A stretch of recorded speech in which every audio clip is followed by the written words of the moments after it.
photos that we always used to see when the late Queen Elizabeth... And he was standing up as well, of course, whereas the late Queen used to sit down.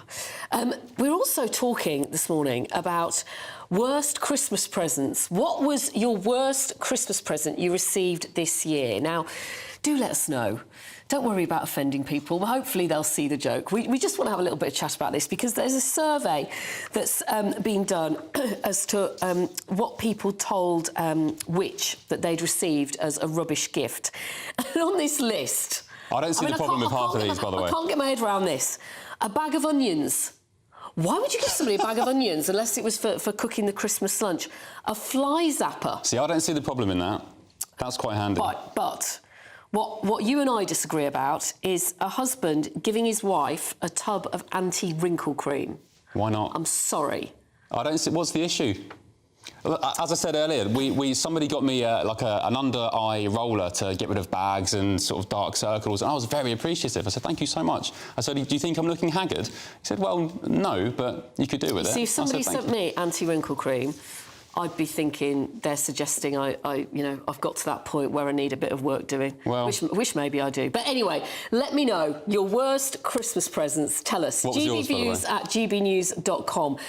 I'm so specific with my family that I did all right. I've done all right this year. In the past, it's been things like Turkish delights because I can't stand it. So do you request your presents beforehand? You say, I would like this or I need this? Yeah, I mean, I say I'd love some Christmas candles. This is my favourite brand of chocolate. Yeah, that's a good idea. I am very honest. Yeah. I am very honest. Clinical. And to the point. So, gbviews@gbnews.com. Still to come, we'll be talking about worst Christmas presents and reflecting more about what could be a spring election. This is Britain's Newsroom on GB News, the People's Channel. See you soon. A brighter outlook with Box Solar, sponsors of weather on GB News.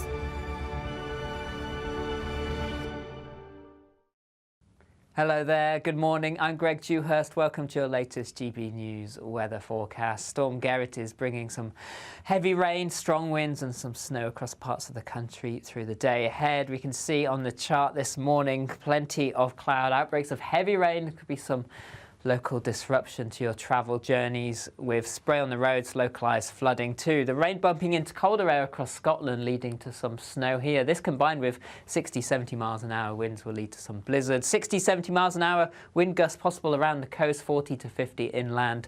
Temperatures irrelevant, 12 or 13 Celsius, exceptionally mild, but with the cloud, the rain and the wind, it will feel cooler than this. Through into the evening time, it remains gusty, really squally showers pushing through during the evening time. Some gusty winds, 60-70 miles an hour, continuing around some western coasts.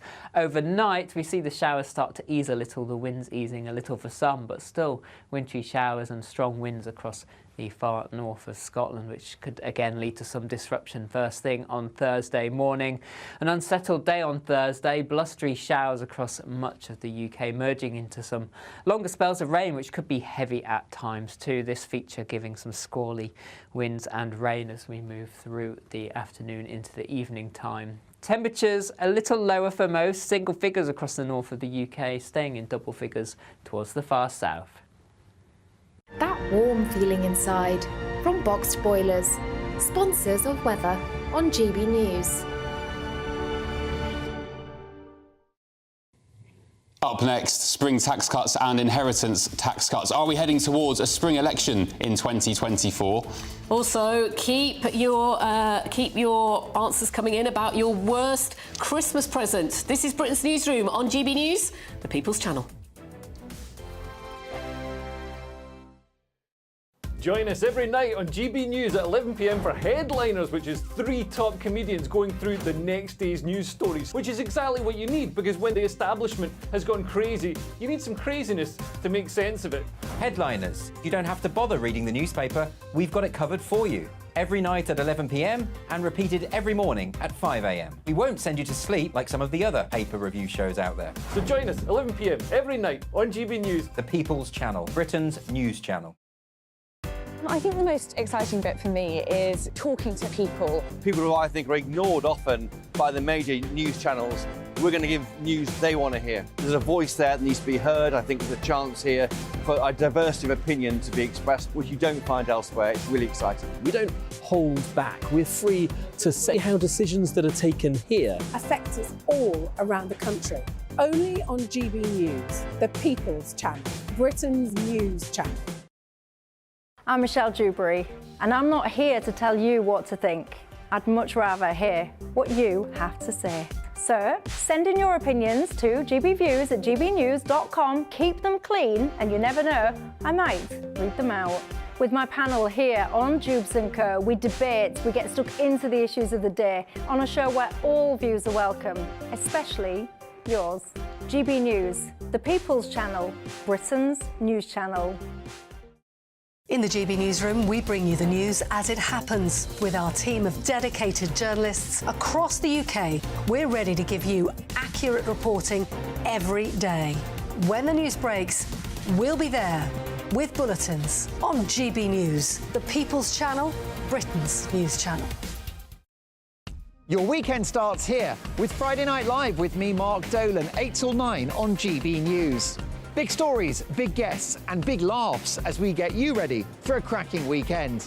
That's Friday Night Live with Mark Dolan, Fridays 8 till 9 on GB News. Bring your own drinks, the admission's free. Good afternoon, Britain. Good afternoon, Britain. Join us, Tom and Emily, To find out what's happening in the heart of Westminster. and why it matters to you.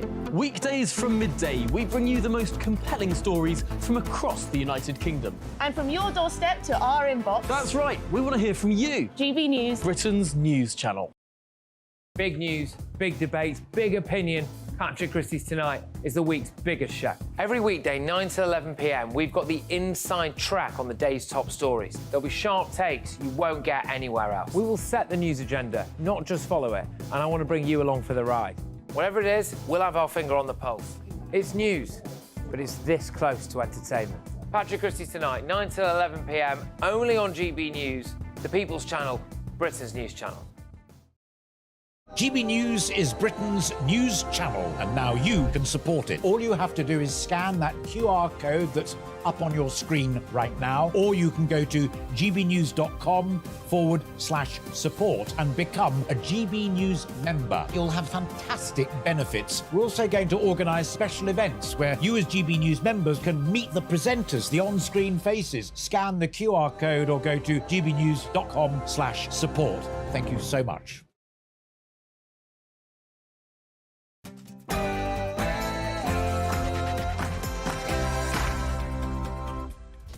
Good morning, it's 10 a.m. on Wednesday the 27th of December. This is Britain's Newsroom with me, Ben Leo and Pip Thompson. Coming up, spring tax cuts and taking the axe to inheritance tax, just the latest sweeteners from the Prime Minister to woo over Tory voters. Lifting the curtain on the King's coronation. Were you watching last night's royal documentary revealing the intimate details and inner workings of the royal family during the coronation? And Manchester United came from 2-0 down last night to secure a late win versus Aston Villa. Is Erik ten Hag's job now safe? 2 days after Christmas, we're asking about the worst Christmas presents you've received.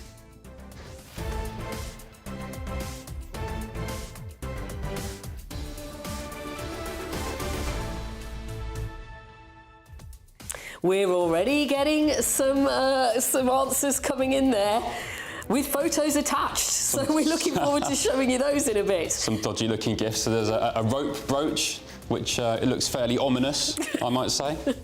gbviews@gbnews.com. Do, of course, let us know your name and where you're getting in touch with us from. Right, let's get your latest headlines now. Here's Sam Francis.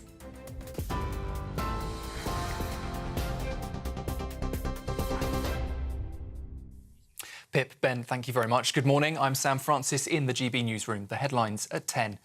The prospect of a general election in the spring is growing, with Labour moving on to a campaign footing.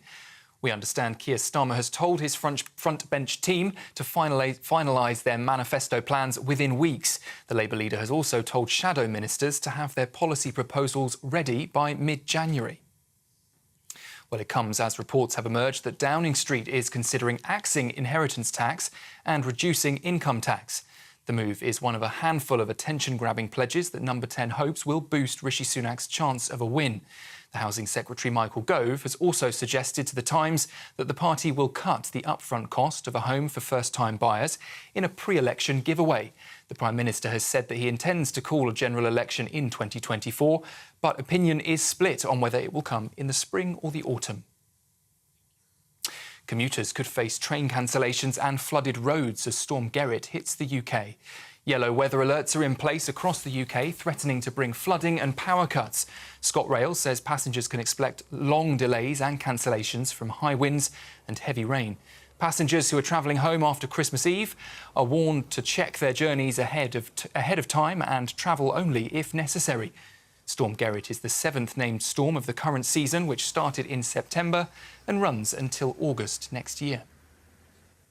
Meanwhile, Christmas rail disruption is continuing to allow for engineering works. London Paddington Station remains closed after affecting journeys to and from South Wales, Bristol and West Country. And Heathrow Airport. London Victoria Station has no southeastern services until the 1st of January. Brits will soon be able to buy a new pint-sized bottle of still and sparkling wine. That's as part of new post-Brexit freedoms. The new size will appear on supermarket shelves as well as pubs, clubs and restaurants. The government says the move will offer more flexibility and choices for customers. Champagne pint bottles were sold in the UK until 1973, when Britain joined the European Common Market. But it stopped as they didn't comply with EU weights and measures. Parliamentary Under-Secretary for Business, Kevin Hollinrake, says the move will benefit everyone. Well, I think it's a really important change. We used to be able to buy pints of champagne in bottles and wine, for example, before joining the European Union. So I think it's an opportunity for innovation. Churchill's favourite size of bottle. They said it was the right size for lunch for two or for dinner for one. So I think it's a nice innovation and something we can do now we've left the European Union. Well, meanwhile, hospital car parking fees in England have risen more than 50% in the last year. That's according to new figures. Visitors and patients spent £146 million for parking in 2022 to 23. That's the equivalent of £400,000 spent in hospital car parks every day. The data, which was uncovered by the Liberal Democrats, also found that parking fees paid by hospital staff has soared by more than eightfold. It's up from £5.6 million to more than £46 million. More than 200,000 shoplifting cases went unsolved in the space of just a year. New figures show only around 15% of the 362,000 cases were said to have resulted in a suspect being charged. The Lib Dems, who studied the figures, have accused the government of failing to tackle what they call an epidemic. The Home Office spokeswoman said charging rates for shoplifting are up by almost a third in the past year. And the number of people shopping in the Boxing Day sales across the UK was more than a fifth lower than this time last year. Figures from MRI Software found that whilst footfall had been 2.3% higher for figures before 3 p.m, it was significantly lower when recorded across the whole day. The group said the busier start on Tuesday was driven by a 6.5% increase in high street visitors. The only location to experience a rise was central London. This is GB News across the UK. We're on your TV, in your car, on radio and on your smart speaker. Now, though, more from Pip and Ben.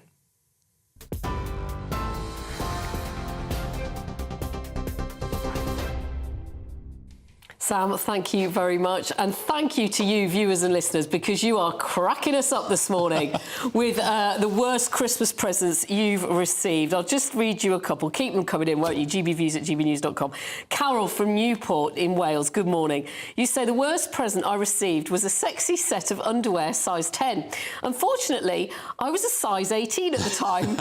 I decided that year that we would stop buying each other presents. Are they still There's together? a backstory to this. Carol, let us know the backstory. My argument was that the husband probably, like the rest of us blokes, just didn't know what to get, just kind of guessed it and picked it up. One more very quick one here. Rather than receiving a terrible Christmas present, I was guilty of buying one. Boy, did I pay the price. I bought my late wife a subscription for Weight Watchers. It didn't go well. Gerrit from Benfleet in Essex. I'm not surprised. There's too much going on about women and weight here. Let's talk about the men. Eddie Lees, good morning. You said you got a brush and comb set and you're as bald as a coot. That's lazy. Oh, great. Whoever was responsible for that one. OK, let's get serious, because we need to talk politics and look at Rishi Sunak's record. You might think it's been good in the last year. You might disagree. But in a major speech last January, he said he would halve inflation, grow the economy, lower national debt, shorten NHS waiting times and stop asylum seekers crossing the Channel on small boats. And now, today, again, we're seeing talk of spring tax cuts, including ditching the dreaded inheritance tax, all to smooth over voters. Joining us now is Olivia Utley from our Westminster studio. Olivia, are we going to be seeing a spring election to coincide with the halving of inflation, interest rates coming down and, of course, mortgage rates coming down as well? Was it nicely timed for Sunak? Well, it is looking more likely that we will be facing a spring election. Up until now, the general thinking in Westminster has been that the Tories will hold off calling an election for as long as they possibly can. Their poll ratings at the moment are pretty dire. They're about 20 points behind Labour. And the consensus has been that over the course of 2024, that might get a little bit better as the situation in Ukraine hopefully calms down. There should be cheaper gas prices, which will take a little bit of pressure off the cost of living crisis. In the meantime, inflation should continue to slow down, meaning that interest rates will begin to go down. And when that happens, mortgage holders should be in a little bit of a better position. Meanwhile, of course, targets like Rishi Sunak's plan to bring down illegal migration. He is hoping that the Rwanda plan will finally get through Parliament in the first half of next year. And that should actually make a dent in those numbers by the end of next year.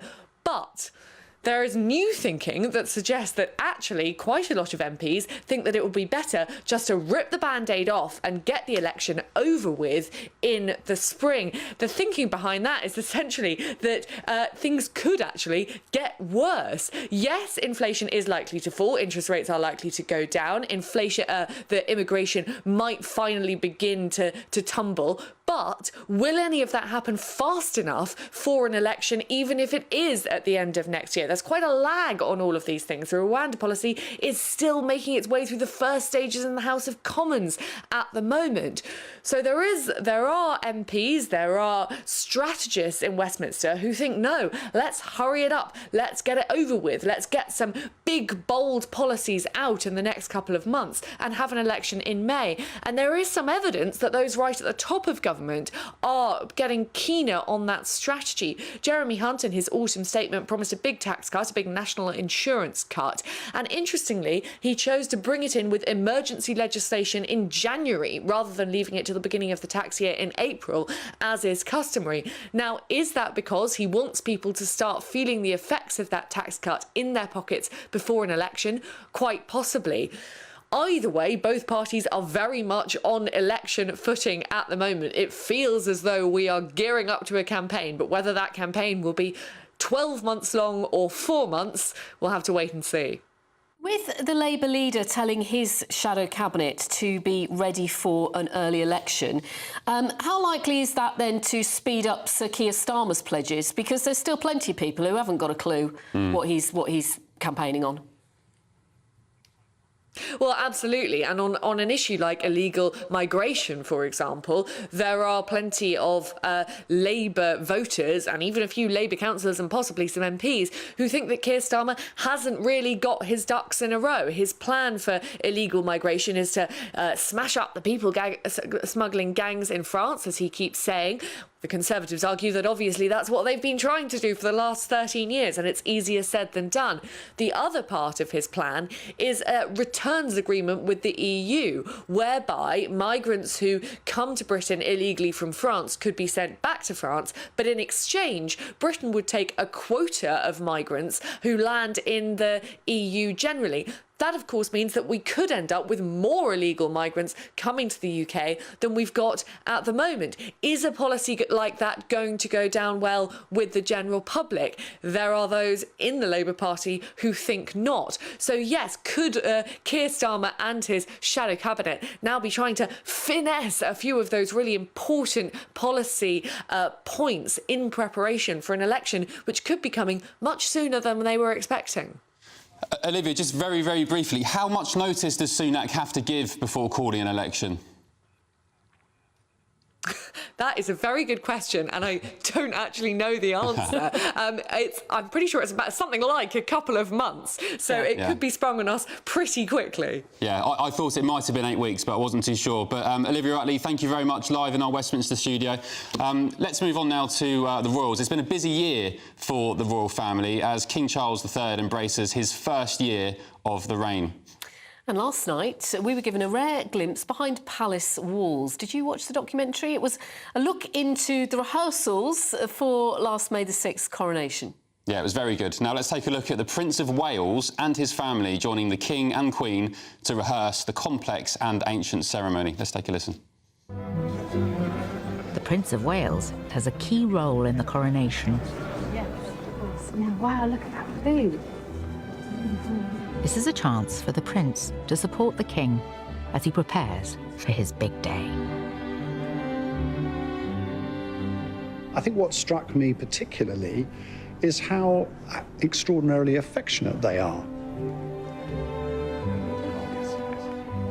They're clearly a very close family, you know, of all the generations. And in a sense, you felt you're part of a family occasion as well as, you know, a royal occasion and a national occasion.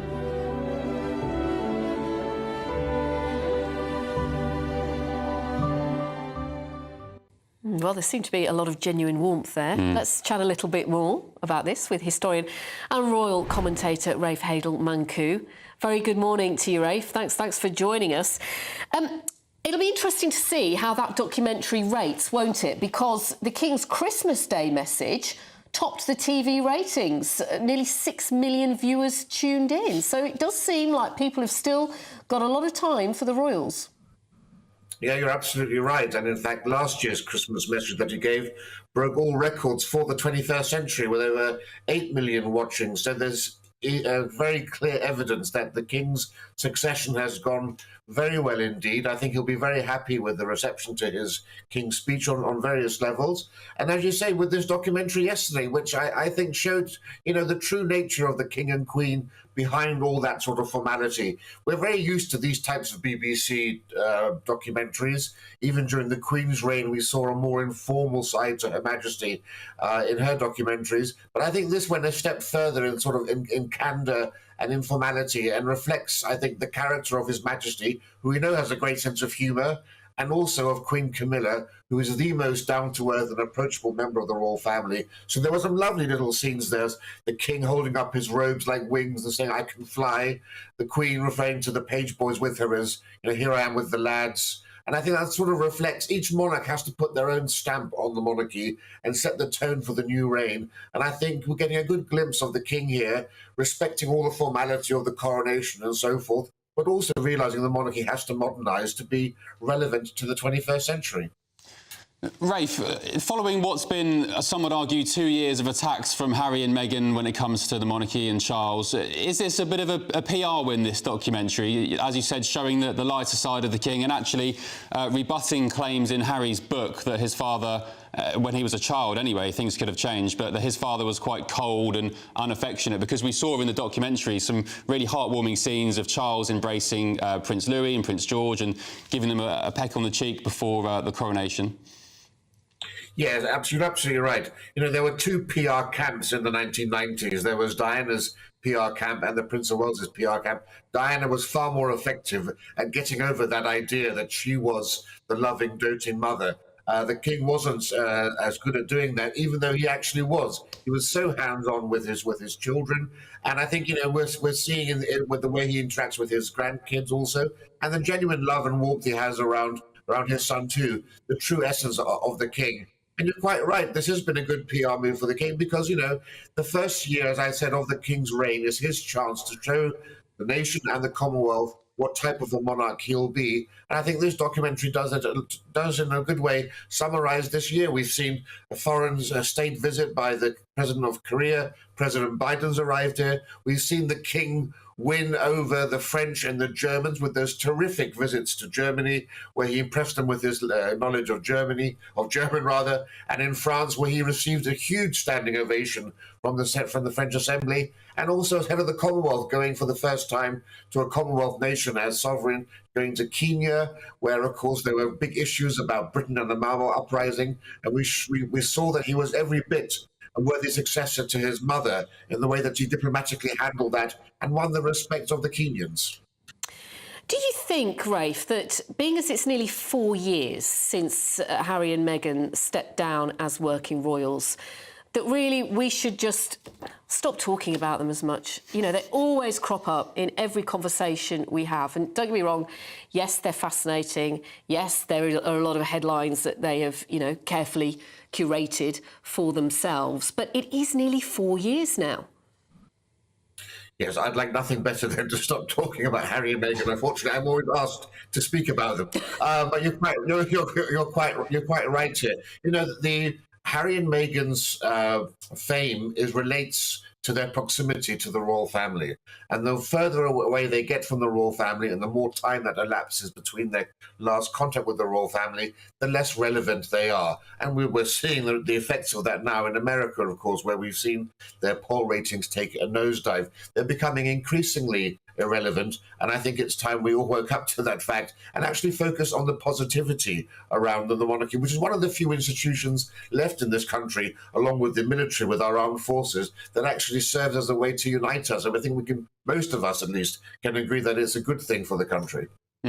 Yeah, some would argue that they are talked about so much because they pose a threat to the monarchy like never before. Some accuse Harry, or at least Meghan, of wanting to bring down the monarchy. Yeah, it remains to be seen what happens on that front. But I do agree it would be nice to hear a lot less of the Sussexes indeed. Historian and royal commentator Rafe Haydel-Manku, thank you very much for your time. Thanks so much. Although, the Duchess of Sussex, I feel like she's been pretty quiet this year. Yeah, which definitely makes me think there's what's she plotting for a big announcement on something. Anyway, you will of course hear it here on GB News. Now, how would you like to win? Well, who wouldn't like to win? £10,000 cash, brand new tech and shopping vouchers. You could be the winner of our very first Great British giveaway. Here's all the details you need to know. Make sure you don't miss your chance to win 3 brilliant prizes in our Great British Giveaway. Prizes which can make your new year start with a bang. There's a totally tax-free £10,000 cash to be won. Cash to spend however you like. What would you do with it? We'll also send you on a New Year shopping spree with £500 of vouchers to spend in the store of your choice. And if all of that wasn't enough, you'll also get a brand new iPhone 15 Pro Max. For another chance to win the iPhone, the vouchers and £10,000 cash, text GBWIN to 84902. Text costs £2 plus 1 standard network rate message. Or post your name and number to GB01, PO Box 8690, Derby DE1 9TT.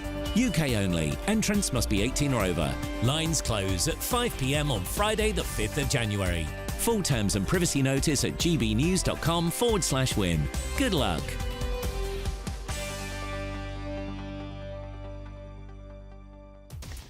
Still to come, it was an incredible game, wasn't it, if you saw it? Manchester United came from 2-0 down to secure a late win against Aston Villa last night. Is manager Erik ten Hag's job now safe? You are watching and listening to Britain's Newsroom on GB News. Great to have your company.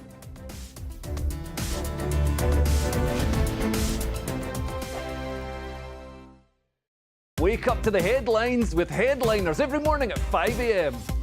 We treat you to the day's biggest stories before anyone else, 7 days a week. You can catch up on everything you need to know before you've even had your kippers. Headliners every morning at 5 a.m, only on GB News, the People's Channel, Britain's news channel. I'm Andrew Doyle. Join me at 7 o'clock every Sunday night for Free Speech Nation, the show where I tackle the week's biggest stories in politics and current affairs with the help of my 2 comedian panellists and a variety of special guests. Free Speech Nation, Sunday nights from 7 on GB News, the People's Channel, Britain's news channel. Big news, big debates, big opinion. Patrick Christie's Tonight is the week's biggest show. Every weekday, 9 to 11 p.m, we've got the inside track on the day's top stories. There'll be sharp takes you won't get anywhere else. We will set the news agenda, not just follow it, and I want to bring you along for the ride. Whatever it is, we'll have our finger on the pulse.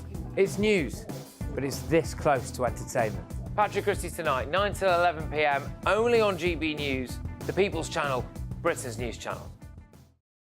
Now then, Lee Anderson here. Join me on GB News on my show, The Real World, every Friday at 7 p.m. I'm not eating bloody cat. Are you Delicious. mental? Open your mouth. OK, here comes a train. Reminds me of the scene in Singing in the Rain. Adam, is that a good one? Whoa! Join me at 7 on GB News, Britain's news channel.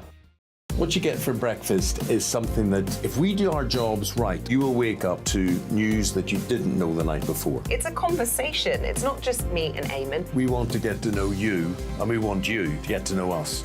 From 6, it's Breakfast with Eamon and Isabel. Monday to Thursdays on GB News, Britain's news channel.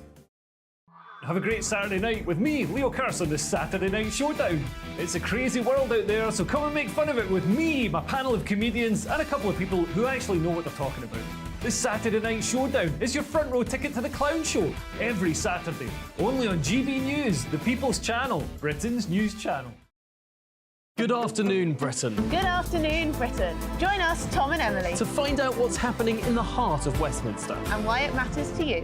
Weekdays from midday, we bring you the most compelling stories from across the United Kingdom. And from your doorstep to our inbox, That's right, we want to hear from you. GB News, Britain's news channel. GB News, unlike other broadcasters, isn't obsessed with the London-Westminster bubble. We think there's a nation beyond the M25, and that's why we talk about the issues that matter across the land. Join me on State of the Nation, 8 to 9 o'clock, Monday to Thursday, on GB News. Daisy's listening, and you should too. Every Sunday from 11, join Michael Portillo. There will be topical discussion, looking at the week before and the week to come. So kick back and relax at 11 a.m. on Sundays on GB News with me, Michael Portillo. GB News, the People's Channel, Britain's news channel. When the news happens, it happens here. And really important breaking news. Breaking news this morning. On TV, radio and online, the news starts here on Britain's Newsroom. All the biggest stories and the answers that you need from across the UK and beyond. Join Britain's Newsroom from 9:30 on GB News. The People's Channel, Britain's news channel.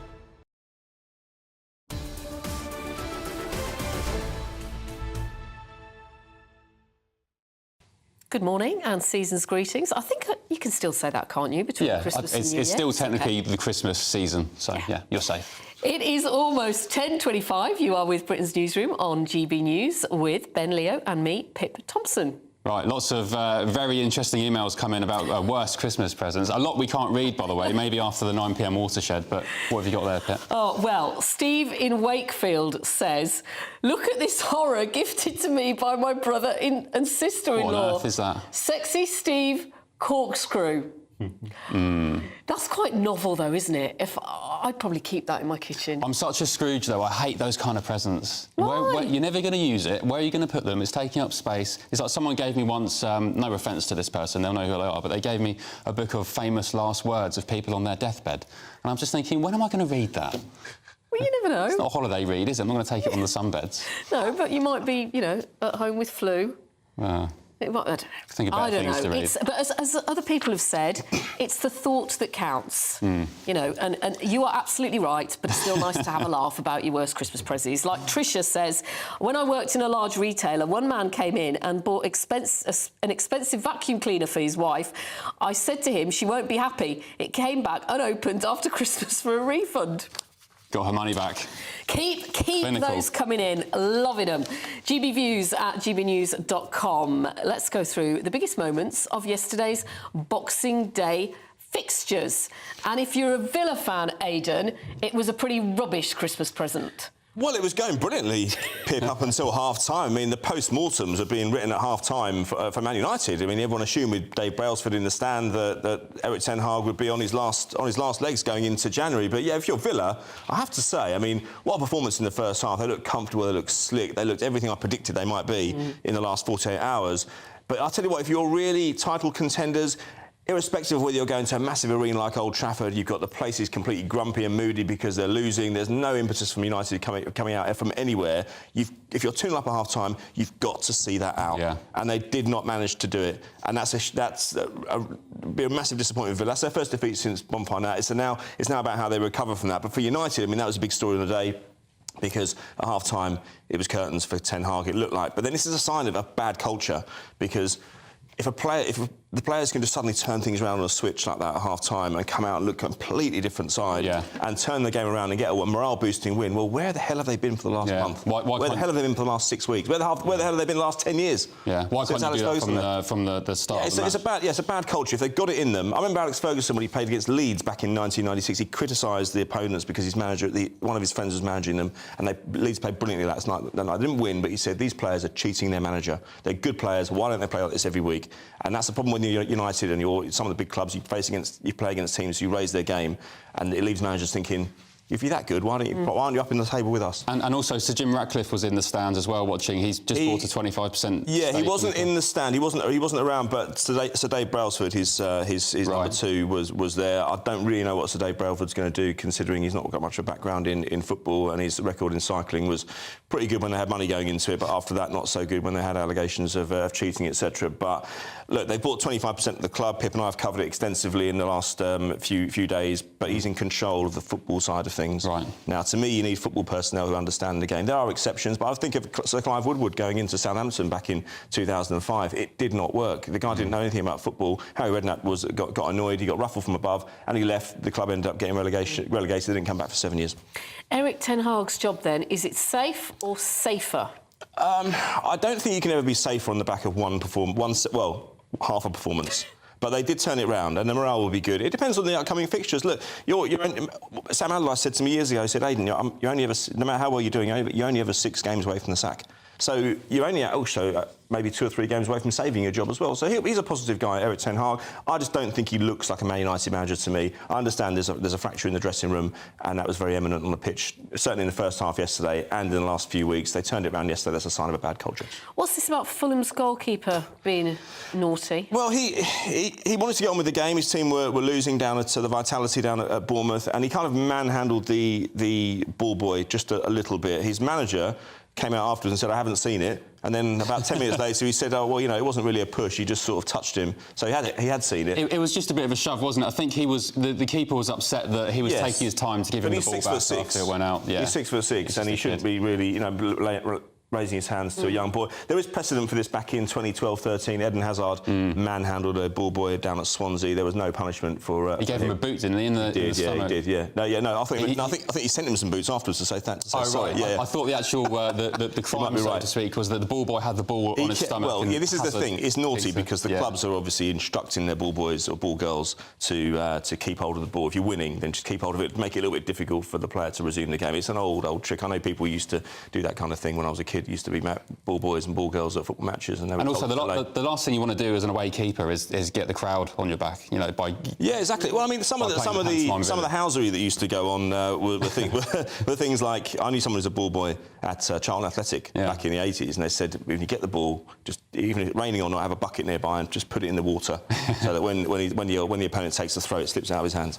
So it's all stuff like that, On the pitch, Bournemouth on a great run, aren't they? Is it 19 out of 21 points? Yeah, 4 wins out of 4. I mean, they were going nowhere early in the season. They really were, and everyone was saying, well, Gary O'Neill's left. Can Areola come in and do the job? And he has. I mean, they're all doing pretty well. I mean, they're all up around Chelsea and Man United in the table. I mean, you can't say fairer than that. Wolves in action today as well. Yeah, so there's still quite a few fixtures, because I think it was Liverpool's manager was saying, I don't know how many games they've played in 10 days. Yeah, I know. It's been quite a heavy schedule. It is. I mean, he always moans about the schedule, but Pip, that's the grind in English football. Don't come here if you don't like it, because it's part. Back in the 60s, we had football on Christmas Day, and we had that sequence of results famously when there was something like 4 times as many goals on average, and people were saying these players are knackered, they can't perform. We're getting freak results. But the point is that it's part of the endurance test. Yes, it gets busy around Christmas. Yes, it gets busy around Easter. The reason you get paid a lot is because the TV companies need to put games on because people at home want to watch it. It's part of our culture. Accept it. Yeah. We know what you think about that. That's what I was saying. Very clear, Aidan, thank you. On Christmas Day, I was saying the same thing. We need, because they do it in the NFL now, they play Christmas Day games. We need half the games on Christmas Day, half on Boxing Day, then we've got entertainment, you know, up to... These managers, they want winter breaks as well, so they don't want to play at Christmas, they don't want to play in January. I mean, when are we going to play? Middle of summer solstice? Yeah. Thank you, Aidan, for all that. Still to come, we are talking about hospital parking. Do you go to the hospital and look at how much it's going to cost you to park and, quite frankly, get rather furious about it? Well, the scandal gets worse despite a Conservative manifesto pledge to end unfair fees. Yeah, a tax on the sick, some are calling it. Elsewhere, how will first-time buyers, movers and landlords fare next year? That and much more, plus your worst Christmas presents, after your morning news with Sam Francis.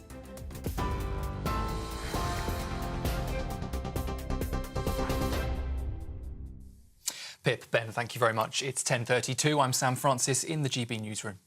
Well, the prospect of a general election in the spring is growing, with Labour moving onto a campaign footing. It's being reported that Keir Starmer has told his top team to finalise their manifesto plans within weeks. The Labour leader has told shadow ministers to have their policy proposals ready by mid-January. It comes as reports emerge that Downing Street is considering axing inheritance tax and reducing income tax. The move is one of a handful of pledges that Number 10 hopes will boost Rishi Sunak's chances of a win. The Housing Secretary has suggested to The Times that the party will cut upfront costs of homes for first-time buyers in a pre-election giveaway. Commuters could face train cancellations and flooded roads as Storm Gerrit hits the UK. Yellow weather alerts are in place across the UK, threatening to bring flooding and power cuts. Passengers travelling home after Christmas are being warned to check their journeys ahead of time and travel only if necessary. Storm Gerrit is the 7th named storm of the current season, which started in September and runs until August next year. Meanwhile, delays and cancellations due to engineering works are adding to the travel disruptions. London Paddington Station remains closed, affecting journeys to and from South Wales, Bristol and the West Country, and to Heathrow Airport. London Victoria Station has no South Eastern services either until the 1st of January. Hospital car parking fees in England have risen by more than 50% in the last year. New figures show that visitors and patients spent £146 million for parking in 2022 to 23. That's the equivalent of £400,000 spent in car parks every day. The data, which was uncovered by the Liberal Democrats, also found hospital staff paid 8 times more in parking fees. That's up from £5.6 million to more than £46 million. And as ever, you can get more on all of those stories by visiting our website, gbnews.com.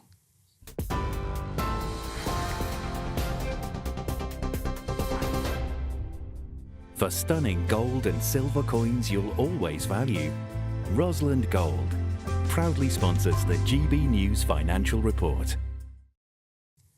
And here's a quick snapshot of today's markets. The pound will buy you $1.2720 and €1.158. The price of gold is £1,626.66 per ounce. And the FTSE 100's at 7,733 points. Rosland Gold proudly sponsors the GB News Financial Report. Still to come, is it a tax on the sick? The latest fury over hospital car parking charges. This is Britain's Newsroom on GB News with Ben and Pip.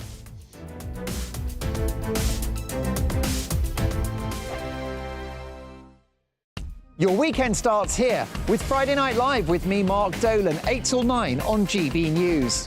Big stories, big guests and big laughs as we get you ready for a cracking weekend.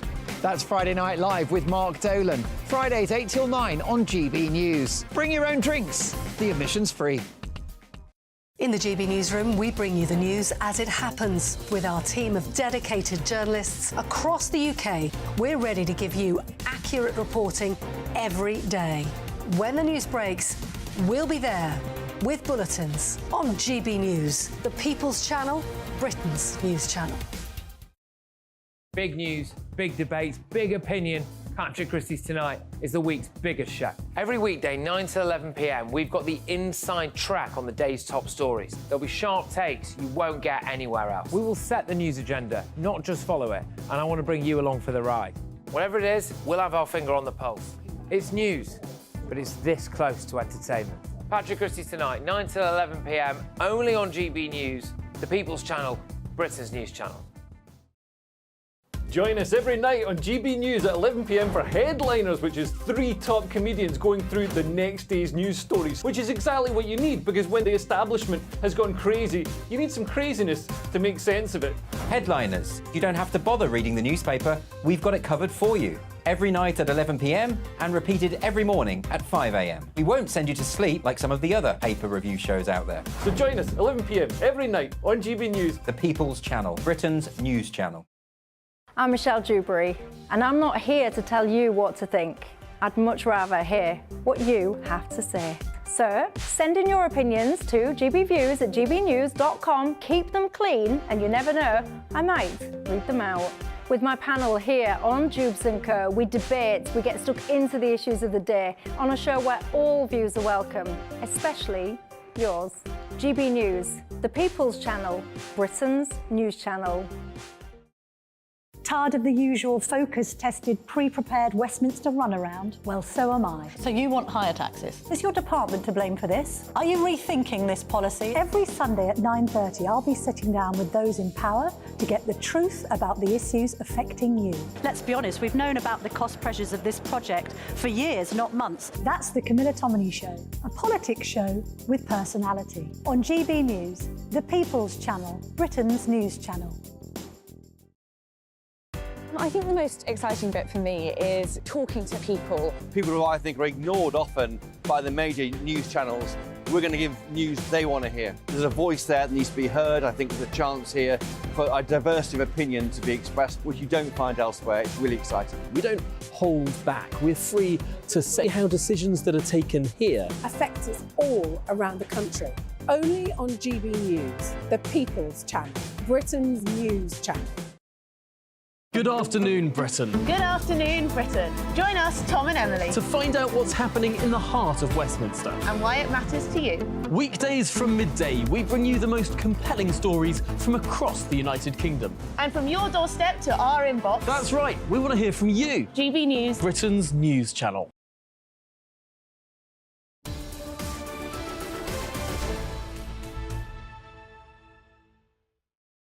Welcome back. It's 10:38. You're with Pip and Ben on Britain's Newsroom here on GB News. A quick couple of emails that have come in about dodgy Christmas presents. One from Peter said, "My son bought me a fake lottery scratch card and my grandson and I actually thought we won £50,000. We were jumping up and down only to see my son laughing. We knew then it was a very cruel joke." Oh, that is cruel. Gutted. Goodness me. Be gutted. gbviews@gbnews.com. We're getting plenty of photographs to accompany your comments as well, so thank you very much. Now, let's look at what is in the papers. We're pleased to be joined by author and broadcaster Emma Wolfe and political commentator Russell Quirk to look at the day's headlines. Shall we start, Emma, with Rishi's performance? Has it been a good one over the last 12 months? And what more has he got to do before this, what we're told is a looming spring election now? He's got quite a lot to do, hasn't he? I think we can all agree on that. I think maybe one of his biggest achievements of the year has been getting through it. You know, living to fight another day. I mean, he's had some really sticky moments. I think he's looking increasingly beleaguered, quite isolated. I mean, that jokey sort of video that he put out. What did you think of that? I thought it was very odd. I do think it's very... I know he's trying to make a joke of it, but it just, to me, kind of crystallises, does he have any political judgment? Does he have any good advisors around him who are thinking about the situation that the country's in? I know it's Christmas, I know we're all being light-hearted, but I genuinely wonder what was his thinking about making that video? Who's it meant to appeal to? How is it meant to appeal to families who are genuinely worried about this time of year? How is it meant to... I don't know. Is he not just trying to show some character because he's accused alongside Starmer of being a bit, you know, robotic? Is he just not trying to get in the... And did he? I mean, that's the problem. If it had been funny, then we might have seen another side to him. But to me, it just sort of fell so flat. that I Russell, what do you think? Because today we're hearing the video about... in particular? Well, I was just going to ask you... OK, give us your comment on that first. I think it was wholly inappropriate. You know, while the country's almost burning, you've got kind of, you know, Sunak in his kind of Emperor Nero guise, kind of literally fiddling, you know, messing around as if everything's just a bit of a laugh. I don't know whether we have the video, do we? And very wooden, I have to say. But also, if you do watch it, watch how he's holding his pen. It's the oddest, most weird thing. How's he holding it? Like you shouldn't hold a pen. Like, you know, when you're 3 years old learning to write at school and, you know, you kind of holding it like this. Yes, it's the strangest thing. Check it out. OK, if you're not quite sure what we're talking about, have a look on social media. It's very easy to find. See what you think about Rishi Sunak's Christmas message, Christmas video. But let's talk about what is claimed they're offering, the sweeteners they're offering over the next few months. So they're trying to appeal to young voters, giving them help to buy a house, scrapping of inheritance tax. Yeah. Do you think this could shift the polls? No, because I think the last 2 years have shown the so-called Conservative Party to be rather a disaster, you know, mainly because they don't look and feel like Conservatives.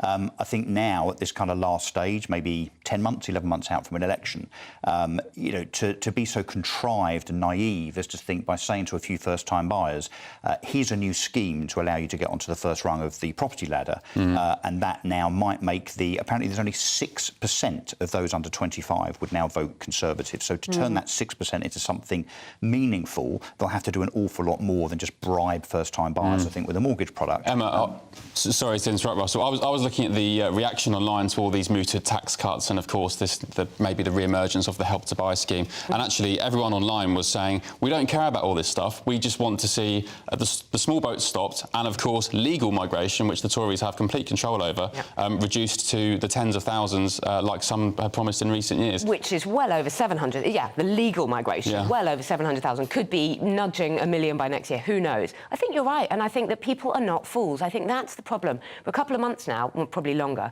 both political parties have been almost treating the public like fools. Yesterday, Keir Starmer was saying, oh, do you know what? We've got a solution for the Rwanda problem, the illegal migration problem. We'll offshore them. You know, these policies are floating around. Today we hear about inheritance tax possibly being cut. We've been hearing this stuff. They bubble up, they float around. Are they going to be policies? Are they not? We know that both parties are on an election footing. But I think it's time to start announcing real policies with real flesh on the bones. Maybe not at Christmas, but soon. And to stop trying... I mean, you don't say, oh, we're going to help you buy... First-time buyers, we're going to help you, but we're also going to help everyone, you know, the rich, the older people, about inheritance tax and their children. We're not idiots. You can't help everybody. We need some realistic grown-up policies. And at the moment, it looks like both Starmer and Sunak are out of ideas, are out of policies, and are just sort of floating any old thing.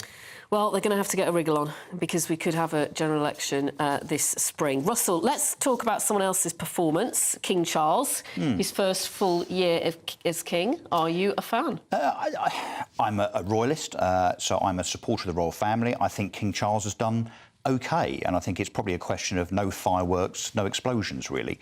I think his speech was OK on Christmas Day, although it was kind of tinged with a little bit of woke, wasn't it, in terms of, you know, the earth and protecting the earth and society and so on. But I think, look, we know the measure of King Charles, we know what he believes, we know that he's an environmentalist, although he now has several homes, lots of cars and a carbon footprint the size of a small country on his own. I think the one blot in his copybook, though, for me, was COP28. So I do not think King Charles should have gone to COP28. I do not think that he should have taken... because it being it's a political role. And he needed it's a to political stay out role. of it, right. Yes, I believe so. Now, he couldn't, of course, keep himself away because of his environmental credentials, but I do think it overstepped in terms of his role as an unbiased, apolitical monarch. So I think that was a bridge too far. But I think otherwise, I think we should be proud of him. You know, and of course, he had big shoes to fill. Emma, should Charles not be taking a leaf out of his late mother's book and you know, being apolitical, never complaining, you shouldn't really need to know what he is for or against, should you? I think we know anyway what Prince Charles was yeah. for and what King Charles... I actually really disagree with Russell on this. I think he's had a really strong first year. He's still dogged by family issues. That is, you know, and the Prince Andrew revelations are looming any day now. We've got more coming out about the Epstein affair. I think that Prince Harry and Meghan are still a problem. So despite these really difficult family issues, which are being played out in the public eye, I think King Charles has had a very strong strong year. And weirdly, he's rising above it. I don't think the public are actually bothered by... I mean, we've priced in Andrew, we've priced in Harry and Meghan, and I think people really respect King Charles. The response to the King's speech, I thought, was really positive. And actually, he doesn't feel political. That speech at COP28 was quite moving, and the speech yesterday, the day before, Christmas Day speech, yes, he raised issues that are sort of political, the environment, well, it's about our Earth, and he raised issues about the Gaza-Israel conflict, clearly. He was talking about, you know, the conflict in the Middle East. But if you can't, as king, if you can't talk about world peace, if you can't talk about protecting our Earth, if you can't talk about communities giving to each other, what's the point of you? I think he's actually doing a really good job and not making it overtly political. Russell? Yeah, no, I just think that his role is ceremonial. It's of almost a kind of ceremonial head of state. He needs to leave the politics to others, as simple as that. And I think he's in danger of overstepping the mark, frankly. But, you know, that's not to say that he shouldn't have a view and an opinion, but there's a difference between being the Prince of Wales and everybody knowing what he stands for and what his opinion is. Once you get into that role as a monarch, it is constitutional that you are non-political, and I think that's where he needs to stay in his lane, in my opinion. OK. Something that is getting people going as well today is hospital car parking charges. Patients and visitors forking out a whopping £146 million for car parking last year. Now, that is up by 50% from the previous year. This is Should abhorrent. They just not I think be this is scrapped? This is abhorrent. And of course, in other parts of the United Kingdom, you don't pay to park in hospitals, so Scotland, for instance. But the fact that as either a patient or a visitor to a patient, or indeed as a member of staff within the NHS, you have to pay car parking charges. I mean, it's yet another stealth tax, as if we're not taxed enough. In fact, we are taxed enough. We're now taxed more than we've ever been taxed in history.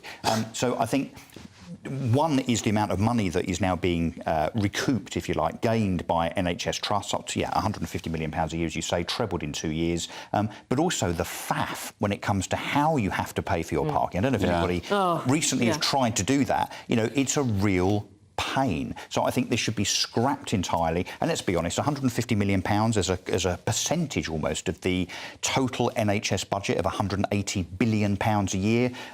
From a visibility, from an optics perspective, you know, rather than the government tinkering with, you know, pints of champagne and so on, as they've announced this morning, perhaps they should get stuck into doing something like this instead. Emma, Russell says that it's a drop in the ocean compared to the money the NHS needs, but isn't the argument that they need every penny they can get to... They do, but they're wasting a huge amount. I'd love to know where this money actually goes. Look, no one goes to hospital for fun. If you go to hospital, you're either very ill or you're injured or you need some kind of medical assistance. You don't go there for fun. It's not recreation.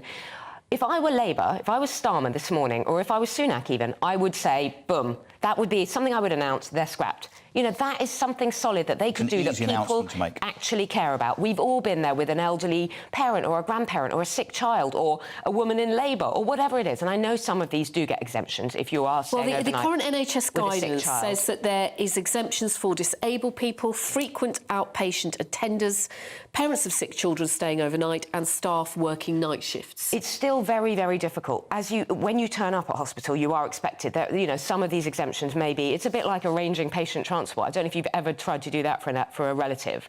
That is an absolute nightmare, trying to get through that maze. But I genuinely think that would be a very, very popular sort of a manifesto pledge, just to abolish them immediately. Yeah, that current guidance is in force, but the problem is the NHS trusts, or some of them at least anyway, aren't enforcing it, and they continue. What I mean is when you turn up at the point of entry, you have to pay, and then you may be able to claim it all. And also, you make a great point, Russell. Those machines don't even work half the time anyway. They are. It's the same as on street parking. Nightmare. It's just unnecessary stress when all you want to do is be at the side of your loved one. We're profiting from almost the inconvenience of you going there, you know, for you know, an unfortunate reason in the first place, and then having to pay for the privilege. It's profiting from people's misery. I mean, the pandemic will have had an effect on the figures. It's also very difficult for elderly people as well because of that ringing up, special helplines, all of that kind of stuff, which they are debarred from. We know that elderly people aren't online, they don't necessarily have smartphones, all of that stuff. It isn't just a coin in a machine.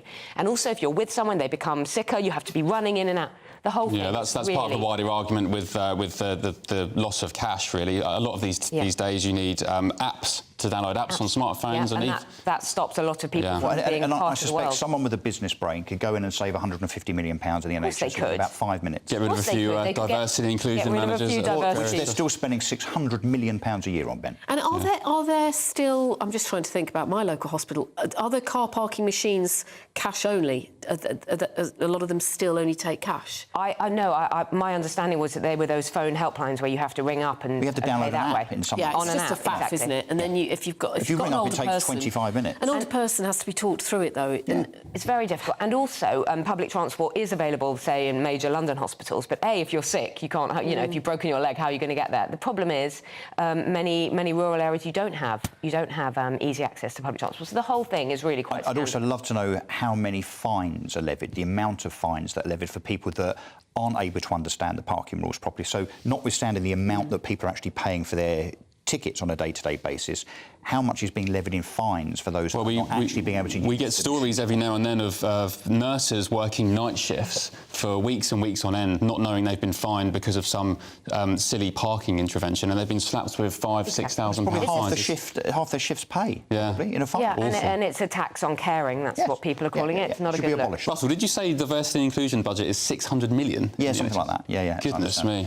It's just so shocking. And there's so much wastage. I mean, things like procurement, you know, you can get a box of paracetamol. We all know you can get that for 50p down the local shops. And the NHS source things like that at huge cost, £12 a box. Well, the NHS still prescribe aspirin and paracetamol, which you can buy for £1 in Boots. OK, so would... And they're still also, the biggest buyer of fax machines in the world, apparently, up until recently, was the NHS. Fax machines. Fax machines and fax paper. You can't fax anyone. What are they doing buying that? Yeah. It's ludicrous. Would it be more of a vote winner, then, for the Tories to scrap the car parking charges, the hospital car parking charges, than it would be to announce what we're told is scrapping inheritance tax? Well, inheritance tax, of course, is responsible for about £7 billion in income every year. It does only affect about 4% of estates, but it's still a lot of money. It's £7 billion. The thing is, though, as people are getting wealthier through property, of course, it's estimated that in the next 5 years or so, inheritance tax will be responsible to the Exchequer for about £15 billion. So it's a tough one, really, for them to abolish. Although, as Emma rightly says, they've been talking about this for years and years and years. You know, almost in every election, every budget. It's a bit like stamp duty. You know, they table the fact that these two things are going to be abolished because they would be very popular. But then, of course, someone like Jeremy Hunt comes along, or someone from the Treasury, and says, no, hang on a sec, politically this is a fantastic idea, but we don't want you to do it because, of course, you need the money. Just lastly, Emma, thoughts on house prices for 2024? Mortgage rates coming down fairly swiftly, it seems. Are we in for another correction, do you think, in the next 12 months? To make any financial predictions at this stage. Literally last week I read the Bank of England, the governor saying, oh, no, rates are going to stay high for a while. And then suddenly they're coming... It's just a nonsense. The latest news is always, you know, completely contradicted immediately. Russell, you're a property man, aren't you? Thoughts? Yes, well, let me just take you back to the beginning of 2023 when lots of so-called experts were saying that the housing market would crash by anything between 10 and 30%. House prices are down about 3% year on year. So I suspect that we'll actually see a little bit of growth in 2020. Compared to, say, 10% decline in Germany, I may add. Yeah. We've done very well considering. OK, well, we will talk to you again in the next hour. Thank you both. Are you travelling home today from visiting family over Christmas? Do keep an eye out for strong winds and rain battering the country. The details coming next. A brighter outlook with Box Solar, sponsors of weather on GB News.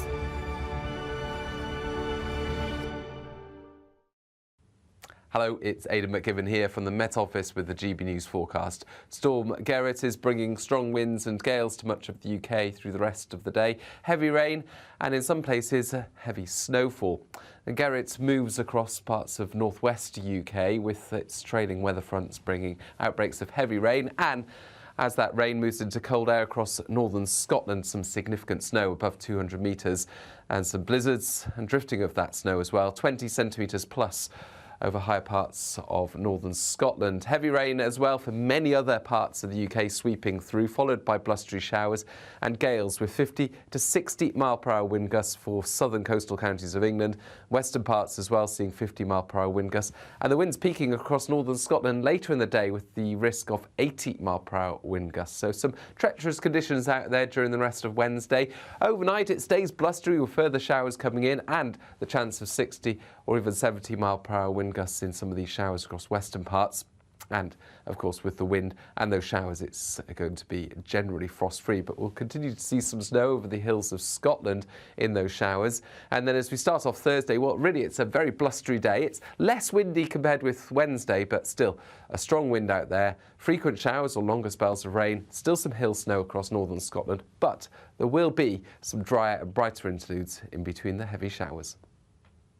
That warm feeling inside from Boxed Boilers, sponsors of weather on GB News. We've been asking all morning about your worst Christmas gifts. What do you think of this one? Rosie, you've sent us this picture. This was from your brother to wind you up. Goodness me. Where are you going to put it, Rosie? Kim Jong-un. Let us know. Kim Jong-un. We've got lots more to come at the top of the hour. Talk to you very shortly. GB News is Britain's news channel, and now you can support it. All you have to do is scan that QR code that's up on your screen right now, or you can go to gbnews.com/support and become a GB News member. You'll have fantastic benefits. We're also going to organise special events where you as GB News members can meet the presenters, the on-screen faces. Scan the QR code or go to gbnews.com/support. Thank you so much. Big news, big debates, big opinion. Patrick Christie's Tonight is the week's biggest show. Every weekday, 9 to 11 p.m, we've got the inside track on the day's top stories. There'll be sharp takes you won't get anywhere else. We will set the news agenda, not just follow it, and I want to bring you along for the ride. Whatever it is, we'll have our finger on the pulse. It's news, but it's this close to entertainment. Patrick Christie's Tonight, 9 to 11 p.m, only on GB News, the People's Channel, Britain's news channel. Now then, Lee Anderson here. Join me on GB News on my show, The Real World, every Friday at 7 p.m. I'm not eating bloody cat. Are you delicious? mental? Open your mouth. OK, here comes a train. Reminds me of the scene in Singing in the Rain. Adam, is that a good one? Whoa! Join me at 7 on GB News, Britain's news channel. I'm Andrew Doyle. Join me at 7 o'clock every Sunday night for Free Speech Nation, the show where I tackle the week's biggest stories in politics and current affairs with the help of my two comedian panellists and a variety of special guests. Free Speech Nation, Sunday nights from 7 on GB News, the People's Channel, Britain's news channel. What you get for breakfast is something that, if we do our jobs right, you will wake up to news that you didn't know the night before. It's a conversation. It's not just me and Eamon. We want to get to know you, and we want you to get to know us. From 6, it's Breakfast with Eamon and Isabel. Monday to Thursdays on GB News, Britain's news channel. Wake up to the headlines with Headliners every morning at 5 a.m. We treat you to the day's biggest stories before anyone else, 7 days a week. You can catch up on everything you need to know before you've even had your kippers. Headliners every morning at 5 a.m, only on GB News, the People's Channel, Britain's news channel. Every Sunday from 11, join Michael Portillo. There'll be topical discussion, looking at the week before and the week to come. So kick back and relax at 11 a.m. on Sundays on GB News with me, Michael Portillo. GB News, the People's Channel, Britain's news channel. I'm Michelle Dewberry, and I'm not here to tell you what to think. I'd much rather hear what you have to say. So send in your opinions to gbviews@gbnews.com. Keep them clean, and you never know, I might read them out. With my panel here on Jubes & Co, we debate, we get stuck into the issues of the day on a show where all views are welcome, especially yours. GB News, the People's Channel, Britain's news channel. Have a great Saturday night with me, Leo Curse, on the Saturday Night Showdown. It's a crazy world out there, so come and make fun of it with me, my panel of comedians, and a couple of people who actually know what they're talking about. The Saturday Night Showdown is your front row ticket to the clown show every Saturday, only on GB News, the People's Channel, Britain's news channel.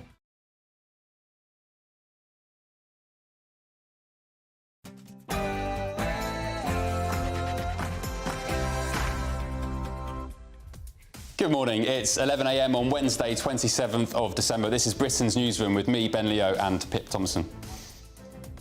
Spring tax cuts and taking the axe to inheritance tax. Just the latest sweeteners from the Prime Minister to woo over Tory voters. Lifting the curtain on the King's coronation. Were you watching last night's royal documentary revealing the intimate details and inner workings of the royal family during the coronation? Manchester United came from 2-0 down to secure a late win versus Aston Villa. Is Erik ten Hag's job now safe? And 2 days after Christmas, we're asking about the worst Christmas presents.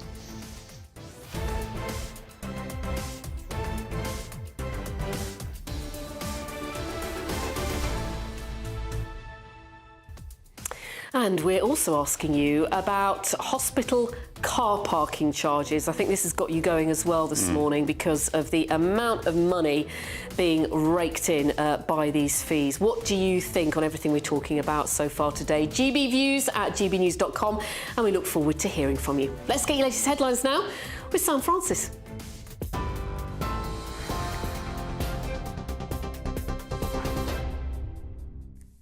Pip, Ben, thanks very much. I'm Sam Francis in the GB Newsroom. The headlines at 11.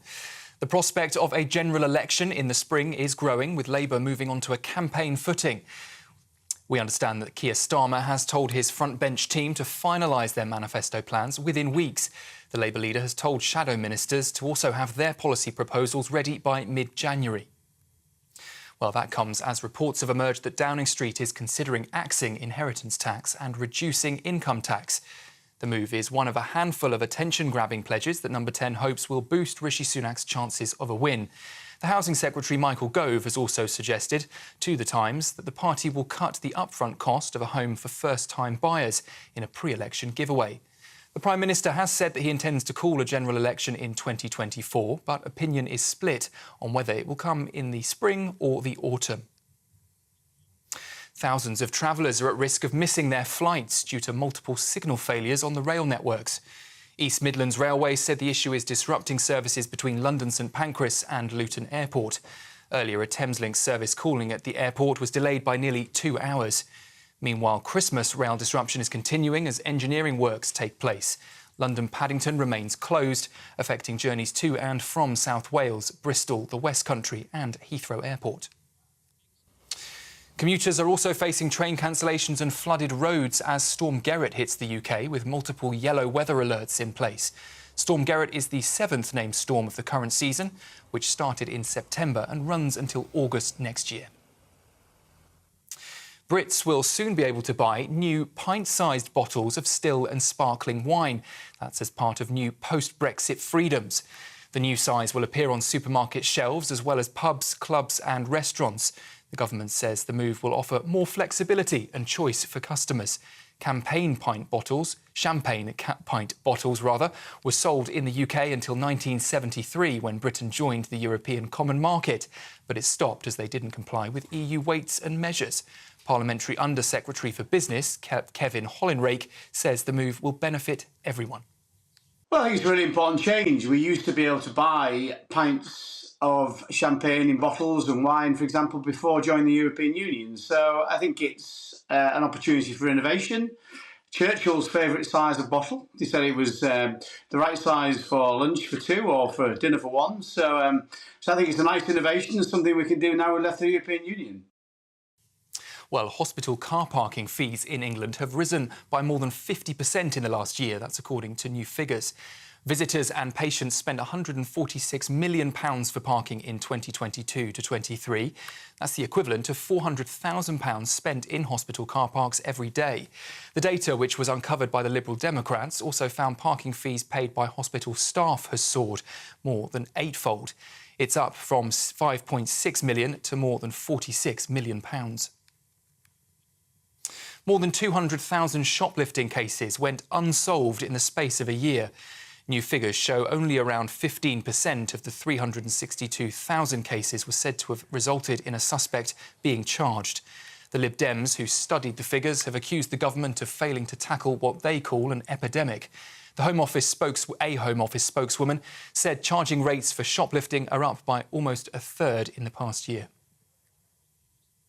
And the number of people shopping in the Boxing Day sales across the UK was more than a fifth lower this time than last year.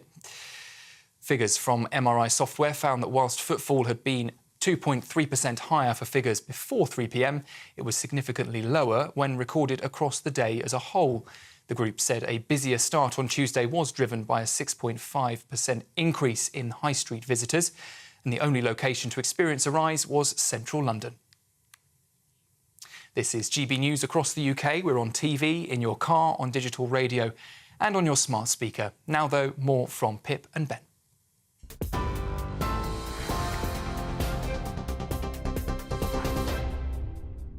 Sam, thank you. Let's read out some of your messages, see what you're talking about this morning, what is getting you going. And in the last few minutes, we were discussing these hospital car parking fees, which have soared by 50% in a year. Pete in Wales says, I'm in complete agreement with abolishing hospital parking charges. However, I remember before charging came in, you couldn't find a space because the general public, selfishly, used the car park for shopping and work parking.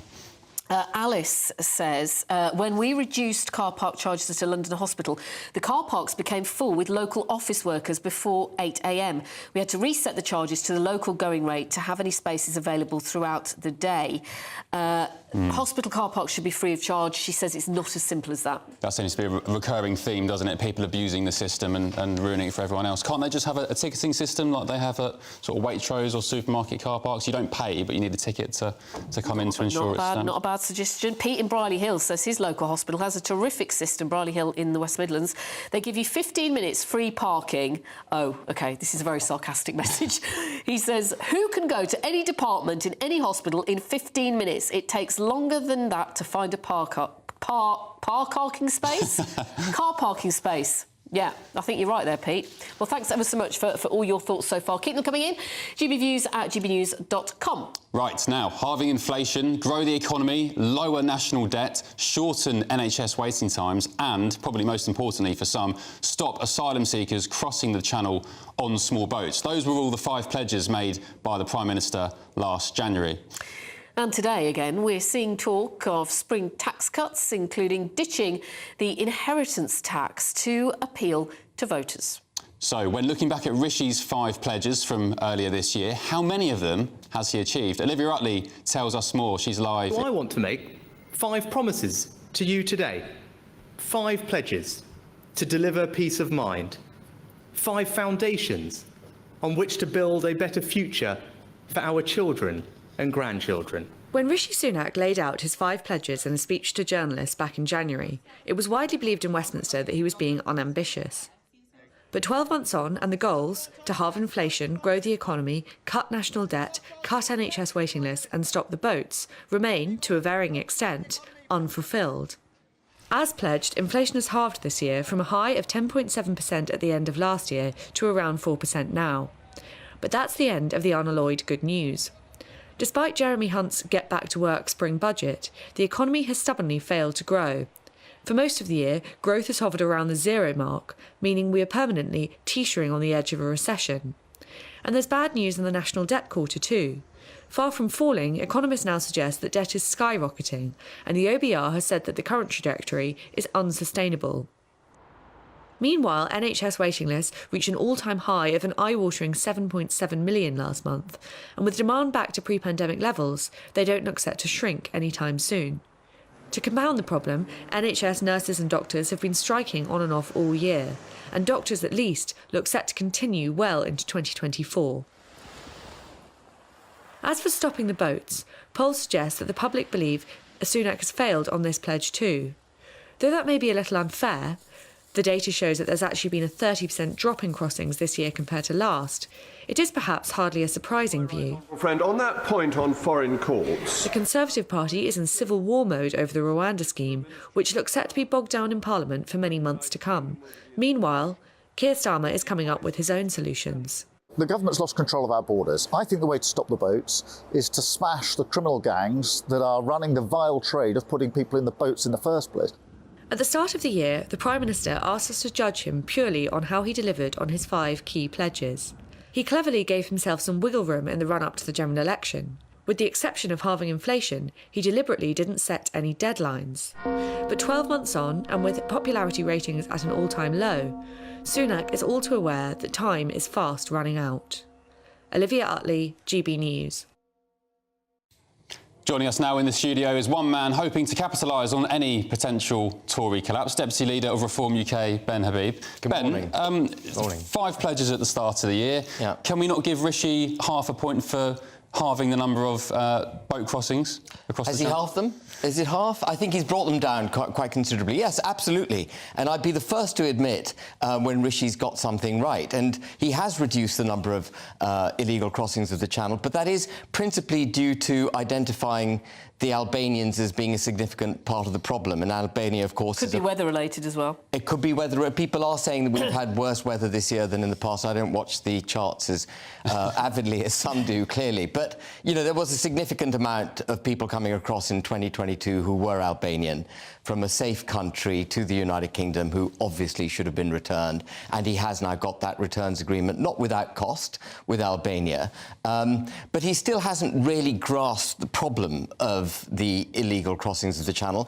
You know, just like his fellow European Union member state governments haven't grasped the problem. Meloni, for all the talk that she had in order to get elected, hasn't really stopped the boats coming into Italy. But is the biggest problem when it comes to how voters will vote? I think it's a very visual example of how our government is failing to protect and promote the interests of the United Kingdom. As Keir Starmer said, it made me laugh when Keir Starmer said the government's lost control of our borders, because of course it was his predecessor, his mentor, but Tony Blair, who effectively opened the border, the United Kingdom's borders to unbridled migration. But it's very, very visual, isn't it? We all know that the nation state that is the United Kingdom is threatened. We've lost control of our borders. We have a progressive socialist system that doesn't recognise British culture, British values, British language. Our history is constantly being trashed. Our economy is in trouble. We promote the interests of migrants, legal migrants I'm talking about, over and above and to the detriment of the indigenous working population. All these are symptoms of the United Kingdom failing as a nation state. But the most visual example is illegal crossings of the Channel. And, of course, the one thing that the Tories can manage and can control, legal migration, is also, some would argue, spiralling completely out of control. Completely. A city the size of Birmingham over the past 2 years.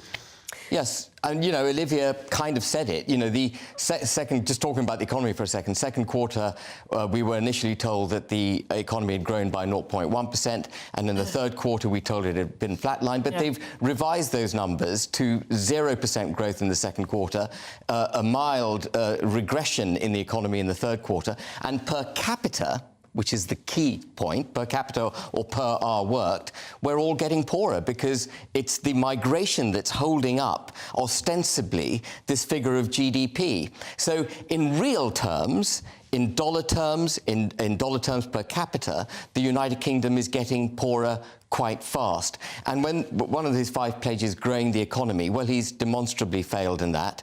Getting debt under control. No government, by the way, has ever reduced the national debt. No government in office has ever reduced national debt. The only way you control national debt is by growing the economy, but so that as a proportion of that. If Rishi Sunak had done something right, would you admit it? Because it does sound, well, it does sound like you are on, and I'm not saying this is wrong, I'm just putting it to you, are you on a mission to obliterate the Tory party? I am on a mission to obliterate the Tory party, but not because I've got anything against the Conservative Party. It's because the parliamentarians that represent the Conservative Party have taken this country to the point of existential evaporation. That's where we are. Suella Braverman made a fantastic speech in Washington where she identified the problem. Of course, she was talking about migration, but the problem is manifold. It's in every aspect of our existence, including, pertinently and very importantly, the economy. And, you know, when you look at what Rishi Sunak says, he's got no vision for the United Kingdom. What we desperately need is economic growth. And you don't get economic growth through unbridled migration. That might appear to hold up GDP, but GDP per capita reduces, and you create all sorts of other strains in the economy. We need migration because we've got a lot of vacancies. Yeah, we've got a lot of vacancies, but we've got 6 million people in this country. 3 million before the pandemic, before lockdowns, 6 million now, to a greater or less extent on universal credit. We've got a broken labour market. The priority of the government should be getting British citizens back into the workplace. And at the heart of that problem is an overtaxation of the working and middle classes. And that's got to be the priority tax to cut. Tax on working class, not inheritance tax, by the way. How many seats will you be standing in against the Tories at what could be a spring election? 630 seats. We've already got 440-odd candidates lined up. We will be ready to stand right across Great Britain. We're not targeting Northern Ireland because actually we don't have any Conservative or Labour representation in Northern Ireland, which is one of the issues that Northern Ireland suffers with. And we see the DUP, TUV and UUP as our friends, as unionist friends of Reform UK. Ben, so some would say you need to do what the Brexit Party did in 2019 and step aside to ensure a Tory victory, because otherwise you'll be handing the keys to Keir Starmer. If you vote Tory and you get another Tory government, you're going to get Labour policies. All we've had under 13 years of ostensibly Conservative governance is Labour policies. We have all the symptoms of progressive socialism gone wrong. National debt out of control, taxation out of control, an economy that isn't growing, people getting poorer, a broken labour force. Can I just finish? Broken public services. Power, though, are you? We are going to get seats. It's not sufficient for reform. UKIP got 4 million votes in 2015 with one seat. What's changed from that? We're still using the first past the post. As bad as things were in 2015, as much as people recognise the need for Brexit, for the United Kingdom to leave the EU in 2015, things now are immeasurably worse. The population is incredibly febrile. They are irritated. It's a mild way of putting it. I can't say what I would want to say on daytime television. They are irritated to the point of, you know, not homicidal tendencies, but you know what I mean with the Conservative government. And they recognise, people aren't stupid, they recognise how damaging the Tories have been and how more damaging Labour would be. And the only challenge Reform UK faces, it's not a policy challenge, it's not a have we got the right people challenge. The challenge we face is getting our name out to the reaches of Great Britain. If we can achieve that, if people know we exist, they will vote for us because they are sick and tired of what's been happening to the country. And the vast majority of people in this country are small C Conservative. Even those who vote Labour are small C Conservative. They want to see national interests being promoted. They want policies, legislation, regulations that promote British citizens and the national interest. They don't want to be governed through supranational institutions, which is the obsession of this government, or through so-called independent bodies that they keep setting up and stripping away power from the democratic. They want that because all the proof will be in how you do at the election. It will, yeah. And very finally, are you attracted by a pint of wine? I was looking Brexit at that. Benefit? I mean, of all the benefits that Brexit offered, that's not the one that would have been at the top of my list. I mean, I actually don't know what I pour myself when I pour a glass of wine. It has to be full, though. I'm not for half glasses. I think if you're going to have a glass of wine, fill the wretched thing up to the top. I think it was Churchill who famously championed the pint of wine. He said a full bottle of champagne, I think it was, a full bottle's too much, half a bottle's too little, so a pint is just right. Good man. All right, Ben Habib, Deputy Leader of Reform UK. Thank you so much. Right, it's been a busy year for the royal family as King Charles III embraces his first year of the reign. One of the biggest royal events this year was, of course, the King's coronation last May. People from across the world gathered here in London to witness the big day, a momentous day, in fact, in British history. Obviously, if you're a royal fan, not if you're a Republican. Yeah, and last night we caught a glimpse of the really fascinating documentary of that first year on the throne, and we're joined now by royal commentator Michael Cole, who can tell us more. Michael, was last night a bit of a PR win for Charles? Good morning, Ben. Good morning, Pip. Well, it was quite a watch, wasn't it? 1 hour and 45 minutes, only slightly shorter than the coronation itself. I think it was a win, definitely, for the royal family, but it wasn't a PR puff job. It was really quite profound, and I think it was hugely impressive to see the amount of loving care and great skill that went in to making it a great success. I mean, the crown jewellers expanding the size of the crown so that it fitted the head of the king, the teams of brilliant ladies at the Royal College of Needlework at Hampton Court creating the velvet cloak train for Camilla, Queen Camilla. I mean, that was wonderful. But if you said to me, what was the thing that I noticed more than anything. I'm bearing in mind that I filmed my first television report about the King when he arrived at Michaelmas term in 1967, which is 56 years ago, at Cambridge, at Trinity College. So I've been reporting on him all these years. What is different now, and you see it there in that photograph, how relaxed, how happy, how smiling he is. I think we really do have a merry monarch here. And in the past, he was very querulous at times. He was touchy. He was difficult. Sometimes he was in almost despair that people didn't understand him, didn't get him, and maybe didn't even like him. But after 18 years of happily married life, I think what you're seeing now is a man who has inherited his true estate. He's got the top job, as the dear, much-missed Princess Diana once described being king. And he's grown into it. It's almost like a rebirth of the man. And it's good to see. Michael, what do you think the next year will hold for King Charles? More of the same? I mean, there is a little bit of criticism towards him about the fact that he still really dabbles a bit in politics, and he shouldn't.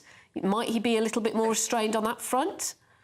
Yeah, I think he's stayed away from that poisonous brew as much as possible. He learned during the longest apprenticeship in the world, 70 years. He saw the example of his mother, and he's kept very largely out of politics. But what I think that you'll see him doing, and it's about time, he'll be going abroad. He's got 14 overseas realms. There haven't been royal visit by the head of state, by the Queen, because she was getting old and infirm, might not travel to Canada and Australia and New Zealand and all the other realms overseas. So I think you'll be seeing a lot of that, and quite rightly too. And I think he'll be enjoying it. He's fit. He's quite clearly happy. And I think that will translate. And that's extremely important, because those are the ties that bind us. Michael, you mentioned that he'd been staying away from that so-called poisonous brew, as you described it quite eloquently, of getting involved in politics. But some would argue that actually going to COP28 and climate conferences, and also basing his Christmas Day speech on the climate, is exactly that. But Michael Cole, great stuff as always. Appreciate that, royal commentator. We will see you very, very soon. Now, how would you like to win £10,000 cash, brand new tech and shopping vouchers? Well, you could be the winner of our very first Great British Giveaway. Here are all the details of how you could make those prizes yours. Time is ticking on your chance to become the very first winner of the Great British Giveaway and grab cash, tech and a ton of treats. There's a stunning £10,000 in tax-free cash. What would you spend that on? We'll also give you a tech update with the very latest iPhone 15 Pro Max. And finally, we'll treat you to a shopping spree with £500 in vouchers to spend at the store of your choice. For another chance to win the iPhone, the vouchers and £10,000 cash, text GBWIN to 84902. Text costs £2 plus one standard network rate message, or post your name and number to GB01, PO Box 8690, Derby DE1 9TT. UK only. Entrance must be 18 or over. Lines close at 5 p.m. on Friday the 5th of January. Full terms and privacy notice at gbnews.com/win. Good luck. Not bad, eh? Good luck if you're entering that. Still to come, make sure your brolly is on hand. Storm Gerrit is battering the coast. We'll bring you all the latest on the weather front. Yeah, there are weather warnings that are in place. They have been extended for some parts of the country. Hundreds of homes in Scotland and the northeast of England are without power. Take care wherever you go, and we will bring you bang up to date very shortly here on Britain's Newsroom on GB News.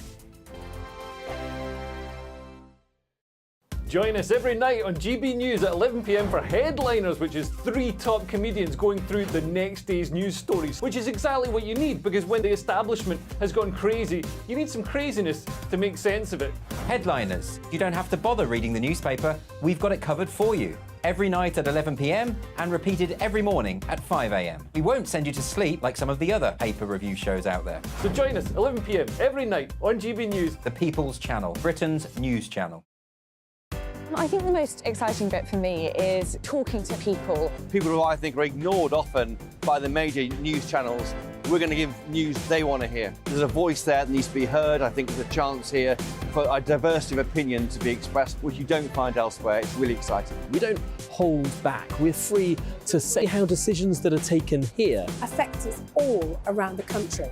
Only on GB News, the People's Channel, Britain's news channel. I'm Michelle Dewberry, and I'm not here to tell you what to think. I'd much rather hear what you have to say. So send in your opinions to gbviews@gbnews.com. Keep them clean, and you never know, I might read them out. With my panel here on Jubes & Co, we debate, we get stuck into the issues of the day on a show where all views are welcome, especially yours. GB News, the People's Channel, Britain's news channel. In the GB Newsroom, we bring you the news as it happens. With our team of dedicated journalists across the UK, we're ready to give you accurate reporting every day. When the news breaks, we'll be there with bulletins on GB News, the People's Channel, Britain's news channel. Your weekend starts here with Friday Night Live with me, Mark Dolan, 8 till 9 on GB News. Big stories, big guests and big laughs as we get you ready for a cracking weekend. That's Friday Night Live with Mark Dolan. Fridays 8 till 9 on GB News. Bring your own drinks. The admission's free. Good afternoon, Britain. Good afternoon, Britain. Join us, Tom and Emily, To find out what's happening in the heart of Westminster. and why it matters to you. Weekdays from midday, we bring you the most compelling stories from across the United Kingdom. And from your doorstep to our inbox. That's right, we want to hear from you. GB News, Britain's news channel. Big news, big debates, big opinion. Patrick Christie's Tonight is the week's biggest show. Every weekday, 9 to 11 p.m, we've got the inside track on the day's top stories. There'll be sharp takes you won't get anywhere else. We will set the news agenda, not just follow it, and I want to bring you along for the ride. Whatever it is, we'll have our finger on the pulse. It's news, but it's this close to entertainment. Patrick Christie's Tonight, 9 to 11 p.m, only on GB News, the People's Channel, Britain's news channel. GB News is Britain's news channel, and now you can support it. All you have to do is scan that QR code that's up on your screen right now, or you can go to gbnews.com/support and become a GB News member. You'll have fantastic benefits. We're also going to organise special events where you as GB News members can meet the presenters, the on-screen faces. Scan the QR code or go to gbnews.com/support. Thank you so much.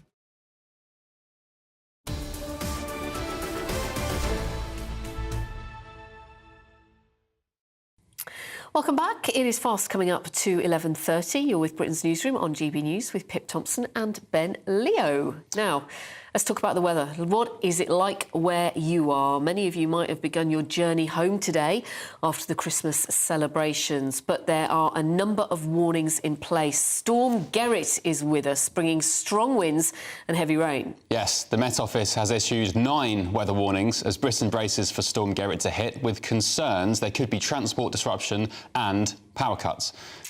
A national reporter, Theo Chikomba, is somewhere in the UK. I'm not exactly sure. Oh, you're in Dover, Theo.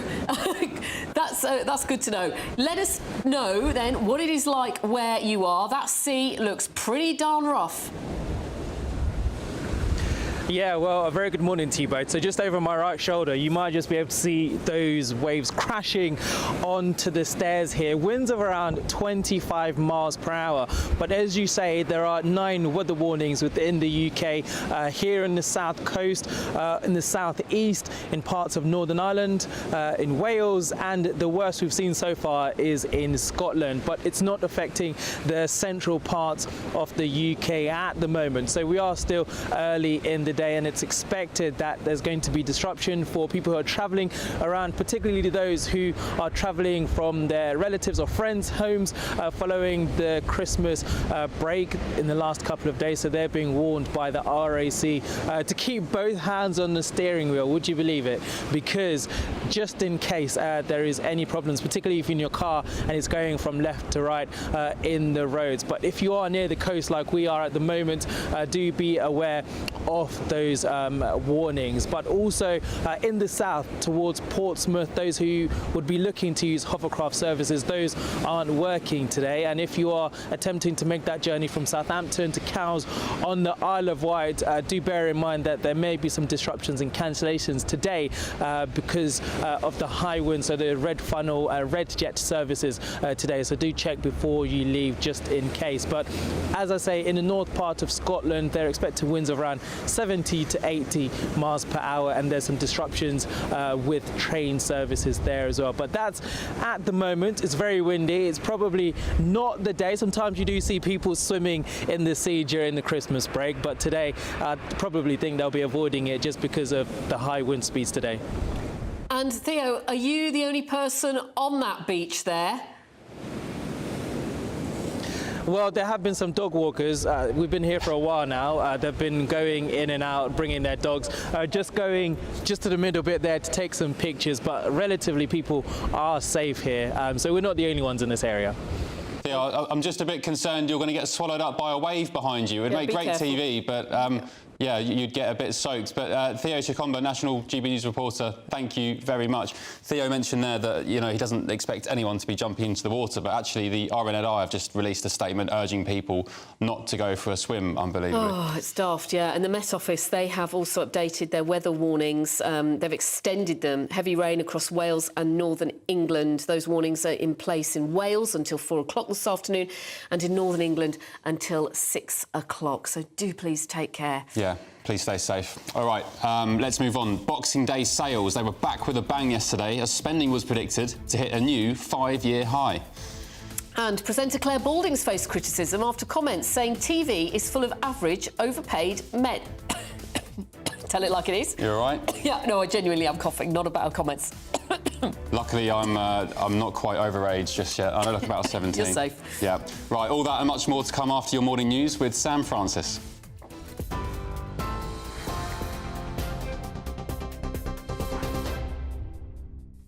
Ben, Pip, thank you very much. Good morning. It's 11:32. The headlines. The prospect of a general election in the spring is growing as the Labour Party moves onto a campaign footing. It's being reported that Sir Keir Starmer has told his top team to finalise their manifesto plans within just weeks. The Labour leader has also told shadow ministers to have their policy proposals ready by mid-January. Well, it comes as reports have emerged that Downing Street is considering axing inheritance tax and reducing income tax. The move is one of a handful of pledges that Number 10 hopes will boost Rishi Sunak's chances of a win. The Housing Secretary, Michael Gove, has suggested to The Times that the party will cut upfront costs of a home for first-time buyers in a pre-election giveaway. Thousands of travellers are at risk of missing their flights due to multiple signal failures on the rail network. East Midlands Railway says the issue is disrupting services between London St Pancras and Luton Airport. Earlier, a Thameslink service calling at the airport was also delayed by nearly 2 hours. Meanwhile, Christmas rail disruption continues as engineering works take place. London Paddington remains closed, affecting journeys to and from South Wales, Bristol, the West Country and Heathrow Airport. And as we've been hearing, commuters are facing train cancellations because of flooding, and road travel is also disrupted as Storm Gerrit hits the UK. Multiple yellow weather alerts are in place across the country. The storm is the 7th named storm in the current season, which started in September and runs until August next year. And you can get more on all of those stories and many more by visiting our website, gbnews.com.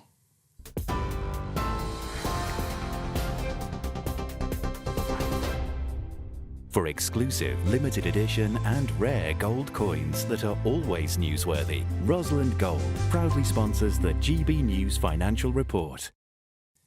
And here's a quick look at the morning's markets. The pound will buy you $1.2724 and €1.1513. The price of gold is £1,623.29 per ounce, and the FTSE 100's at 7,738 points. Rosalind Gold proudly sponsors the GB News Financial Report. Right, it was a big day of sports yesterday, lots of horse racing and football. So let's go through all the biggest moments with our sports reporter, Aidan McGee. Aidan, what was going on at Kempton, the King George? Oh, it was a stellar race yesterday. Pip and I went through all the programme yesterday. I think 8 meetings in total, a big day for the jump game. And Hewick, the 12-to-1 shot. In the best tradition of Boxing Day racing, it just came from nowhere, I would say. I mean, I sat here for a couple of days saying that Brave Man's Game was going to win, or Allaho. They were both, I think, 13-4. I think Allaho was a real strong favourite there because Brave Man's Game wasn't able to repeat the success that it had last year. But Hewitt came forward, 12-1, as I say. Gavin Sheehan in the seat, in the saddle rather. He was the third choice because the trainer decided that the other two that he wanted, they just weren't available. So he just threw in Gavin Sheehan because he was in form, and he went and took it. And so that was a great day of racing yesterday. We should mention Esther McVeigh and Philip Davis as well, late of this parish, of course. They had a horse running in the 11.55 at Aintree. A 25-to-1 shot, they informed me, but it finished second. Golden Glance. Wow. And a second place, not quite the winner. Phil told me to put a pound each way. Nice each way bet. I'm a bit too tight for that, so I didn't bother. We'll talk football in just a minute, Boxing Day results, but let's just mention darts, because we don't always mention darts. No, we don't. And there's this 16-year-old wonder kid, Luke Littler, playing tonight. He has won £25,000 already. It's a bit like playing Who Wants to Be a Millionaire. You know, you win prize money as you go along, same as you would in tennis and golf. And he's in action tonight against Matt Campbell. The popularity of darts is just astonishing. 20 years ago today, I was at the Circus Tavern in Purfleet. I had my laptop there, a box of Quality Street, might have had a box of roses on the other side as well, a bit greedy. And so we were struggling to get 6 paragraphs in the Daily Mirror, in the Sun, in the Mail, in the broadsheets, because they just weren't interested. And we had to get a little bit creative with some of the storytelling as well. Phil Taylor, who was a guest on the show the other day, he was a huge name. But now, when I see... I mean, they told me back in 2007, we're moving from the Circus Tavern to the Ali Pali in North London, Alexandra Palace. And I said, this isn't going to work because you're not going to be able to replicate the pub atmosphere in a venue as big as that.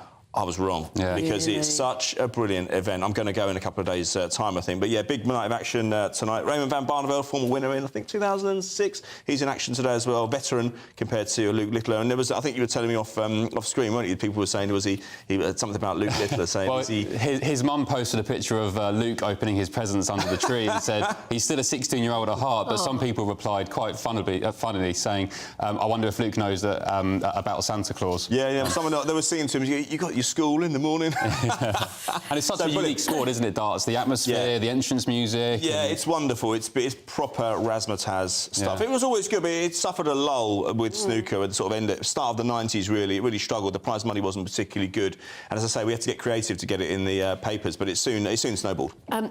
You've got a picture to show us. I have indeed. From the football yesterday. I went to Millwall yesterday to watch QPR get beaten 2-0, and I met Zampa the Lion. GB News is hugely popular at Millwall. I think we've got a picture of me meeting Zampa the Lion yesterday. I should say that he wanted a picture of with me, not the other way around. That's not true. That's not true, actually. We'll show that if we get it. But just very quickly, Manchester Villa, that was the game of the day yesterday. It was going so well for Villa. I mean, we said that United didn't want them turning up at their door at 8 o'clock on Boxing Day evening. It was going so well for Villa, but they just turned it round in the second half. And I don't know if they realised the severity of the situation, but they looked completely transformed when they came out of the blocks. They had the ball in the net a couple of times, ruled out by VAR, and they turned it round and won 1-3-2. Garnacho was took the star turn, won the man of the match. He was absolutely outstanding. I think we've got this picture of you at the football yesterday. Let's take a look. Me and Zampa the Lion. There I am. Oh, he's nice. Did you get a big cuddle? I did a bit, yeah. I mean, if I stayed longer, I would have talked him into playing up front for QPR because we needed him. And what was the score? Was it a good day We out? lost 2-0. We had a great day out. Yeah, we always do it. GB News has got some great friends down there, but I'm a QPR fan and they respect that as well.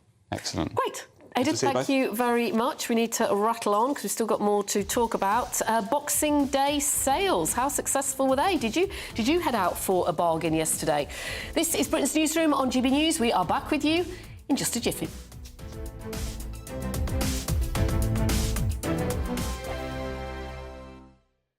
Wake up to the headlines with Headliners every morning at 5 a.m. We treat you to the day's biggest stories before anyone else, 7 days a week. You can catch up on everything you need to know before you've even had your kippers. Headliners every morning at 5 a.m, only on GB News, the People's Channel, Britain's news channel. I'm Andrew Doyle. Join me at 7 o'clock every Sunday night for Free Speech Nation, the show where I tackle the week's biggest stories in politics and current affairs with the help of my 2 comedian panellists and a variety of special guests. Free Speech Nation, Sunday nights from 7 on GB News, the People's Channel, Britain's news channel. Big news, big debates, big opinion. Patrick Christie's Tonight is the week's biggest show. Every weekday, 9 to 11 p.m, we've got the inside track on the day's top stories. There'll be sharp takes you won't get anywhere else. We will set the news agenda, not just follow it, and I want to bring you along for the ride. Whatever it is, we'll have our finger on the pulse. It's news, but it's this close to entertainment. Patrick Christie's Tonight, 9 to 11 p.m, only on GB News, the People's Channel, Britain's news channel. Now then, Lee Anderson here. Join me on GB News on my show, The Real World, every Friday at 7 p.m. I'm not eating bloody cat. Are you Delicious. mental? Open your mouth. OK, here comes a train. Reminds me of the scene in Singing in the Rain. Adam, is that a good one? Whoa! Join me at 7 on GB News, Britain's news channel. What you get for breakfast is something that, if we do our jobs right, you will wake up to news that you didn't know the night before. It's a conversation. It's not just me and Eamon. We want to get to know you, and we want you to get to know us. From 6, it's Breakfast with Eamon and Isabel. Monday to Thursdays on GB News, Britain's news channel. Have a great Saturday night with me, Leo Curse, on the Saturday Night Showdown. It's a crazy world out there, so come and make fun of it with me, my panel of comedians, and a couple of people who actually know what they're talking about. The Saturday Night Showdown is your front row ticket to the clown show every Saturday, only on GB News, the People's Channel, Britain's news channel. Good afternoon, Britain. Good afternoon, Britain. Join us, Tom and Emily, To find out what's happening in the heart of Westminster. and why it matters to you. Weekdays from midday, we bring you the most compelling stories from across the United Kingdom. And from your doorstep to our inbox, That's right, we want to hear from you. GB News, Britain's news channel. GB News, unlike other broadcasters, isn't obsessed with the London-Westminster bubble. We think there's a nation beyond the M25, and that's why we talk about the issues that matter across the land. Join me on State of the Nation, 8 to 9 o'clock, Monday to Thursday, on GB News. Daisy's listening, and you should too. Every Sunday from 11, join Michael Portillo. There'll be topical discussion, looking at the week before and the week to come. So kick back and relax at 11 a.m. on Sundays on GB News with me, Michael Portillo. GB News, the People's Channel, Britain's news channel. When the news happens, it happens here. And really important breaking news. Breaking news this morning. On TV, radio and online, the news starts here on Britain's Newsroom. All the biggest stories and the answers that you need from across the UK and beyond. Join Britain's Newsroom from 9:30 on GB News. The People's Channel, Britain's news channel.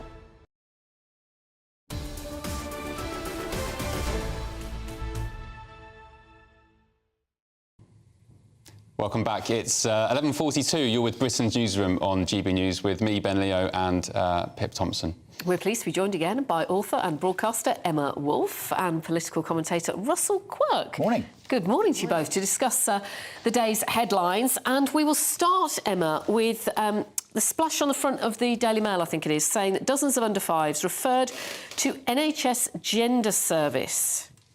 Under 5s. Under 5-year-olds, this is absolutely ludicrous. I don't think any child at all should be anywhere near a gender identity clinic. I think we've seen how damaging this can be. For a child to be told that they're born in the wrong body or that they need to question their gender in any way is ludicrous. I think it's akin to child abuse. I think we need to let children be children. If little boys want to dress up, if they want to play with traditionally girly things, whatever, or the other way around, let them be children. This is extremely confusing. Of course, we all understand, we accept that older children, teenagers, may at some stage experience psychological distress, they may experience gender dysphoria, all of that. That's on a case-by-case basis. That should be a conversation between parents and teachers and counsellors and whatever. But I think anyway, growing up is a confusing time. Should there be a minimum age at all?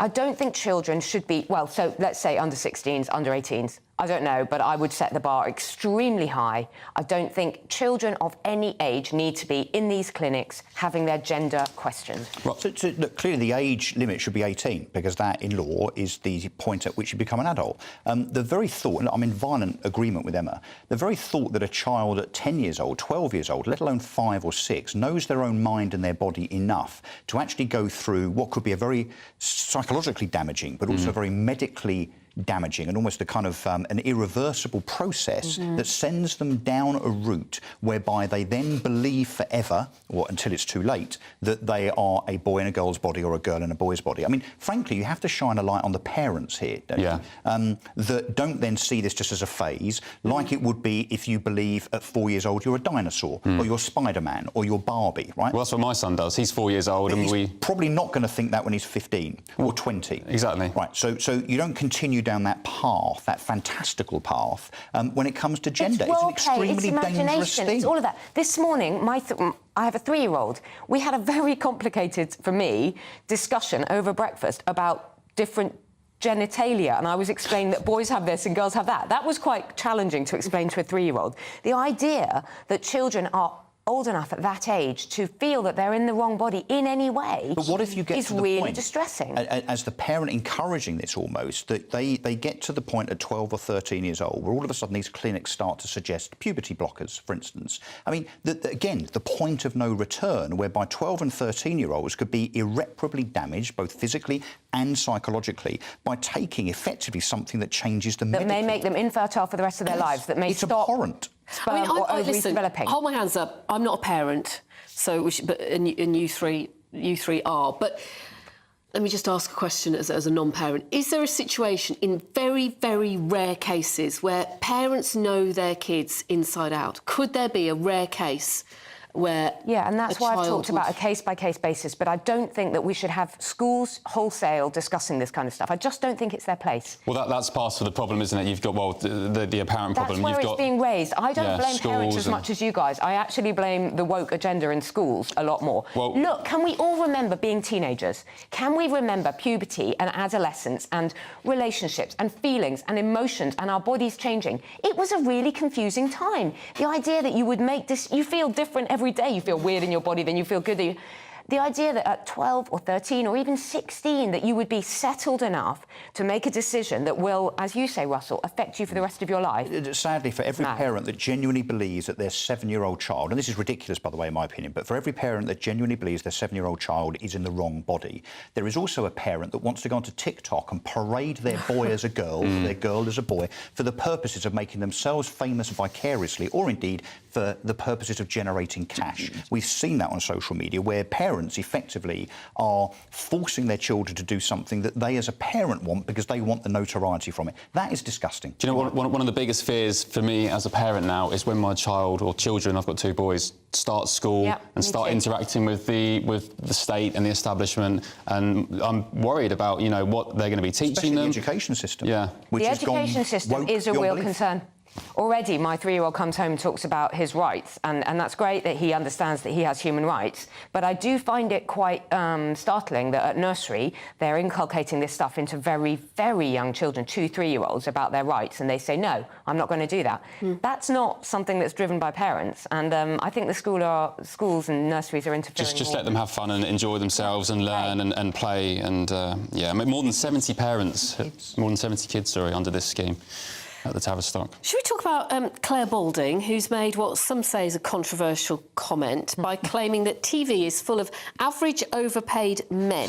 She's been hitting out at the inequality which has left women underrepresented in the middle ranks of broadcasting jobs. Russell? So can I just turn this round for a second? Imagine if I said that it was the other way round, that there were too many women in broadcasting and those that are in it are talentless and are paid too much. Can you imagine how quickly... It's not what she said. They were talentless. Effectively what she's... No, it's exactly what she said. No, it's more nuanced. She has said they're average and they're effectively paid too much. Let me just give you a quick list of all the very, very well-paid women in broadcasting. Sarah Cox, Zoe Ball, Fiona Bruce, Lauren Laverne, Sophie Raworth, Naga Manchatti, Michelle Hussain, Laura Kunsberg, Victoria Derbyshire, Susanna Reid. I mean, come on. These people are on £300,000–500,000 a year. Zoe Ball's on £1 million. Well, Joey Barton has essentially done that in the past couple of weeks, and he's been an ambassador, hasn't he? With sport. He says, I don't want to watch men's football with women involved in it, or even watch women's football, because the standard isn't as good, and it's caused an almighty row. Some calling him far right and a bigot and I would whatever. agree with him. I'm a woman and I still prefer watching men's football, but that's because Liverpool are at the top of the table today. Well, he was talking about commentators almost suggesting that women cannot commentate What on the Claire game. Balding was saying was that there are lots and lots of average men paid supremely well, and that to be a woman, to be one of those women on your list, they have to be exceptional. So she's making a... I mean, look, I'm not... The bar is higher. Yeah, the bar is higher, and that you have to really rise to the top, whereas there are lots of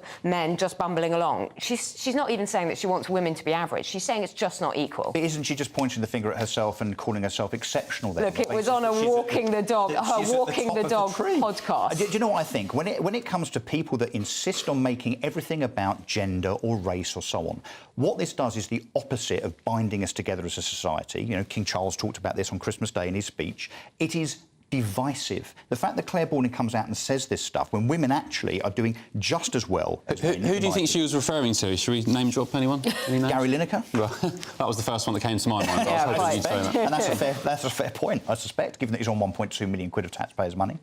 I think her point is that women have to work so much harder to be treated equally. Yeah, but you're here on merit, aren't you, Pip?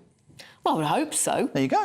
I would hope so. No And if I argument. wasn't, then I'd probably rather not be here. Yeah, exactly. No, right. no, Exactly Pip right. is exceptional. Pip can't just be average. And I'm not saying Ben is average, but what her point, Claire Balding's point, is walking the dog. I don't know why she was making her point in her Walking the Dog podcast. Who did she make the point to? She walks a dog and she talks while she does it. It's one of these podcasts. What, on her ideas. phone? But I think her she's point great, Claire. I'm a big horse racing fan, and she's been a supreme talent on that front. But yeah, and she's in a challenging field. You know, multi-skilled. sports broadcasting is more competitive for women. But who knows? I think she should be asking the question. I mean, she's apparently, according to the BBC list, she's on about £200,000 a year, Yeah, which is a fair amount of money. Yeah, but it's nothing like but as why is she as on much 5 times less than Lineker. Zoe Ball? I don't see Zoe Ball as being 5 times more talented than Claire Balding. That should be her argument. But have you ever understood the salaries at the BBC ever? Well, there you go. They make no That's sense the to me at question all. that Why she should you be pay trying to Gary answer. Lineker 1.3 million? Yeah, women have to overperform to stay level with the average man, is what she had to say. So we have to work a lot harder to prove ourselves. how do you feel about that? I agree. For me, personally, I don't think it's ever been a problem for me. But I'm sure there's women that I know who'll probably text me after the show to say, yeah, absolutely, I feel like it. And maybe the point is a bit more nuanced, Pick. Maybe that women are judged on other things, because I think if we talk about appearance or the age of women, those things are probably more relevant.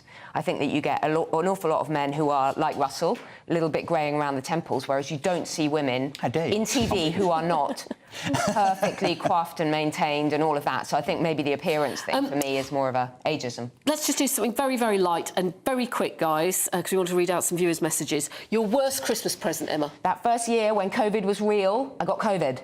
That first Christmas, and I lost my sense of taste and smell, and that was horrid. I never got it again, but it was a nasty Christmas present. Have you got your and smell I had back? like a 2-month-old. Have you got your smell back? Yeah, it's all back, it's all back. But it wasn't a fun... It was proper COVID. Yeah, a lot of people would relate to that. Russell? So mine is almost my best and my worst. I don't know what to do with it. So my son bought me a chocolate Porsche 911. Now, I'm a supercar nut, and I'm now looking at this thing thinking, it looks beautiful, it's sat there on my shelf, but I can't eat it because it's so nice.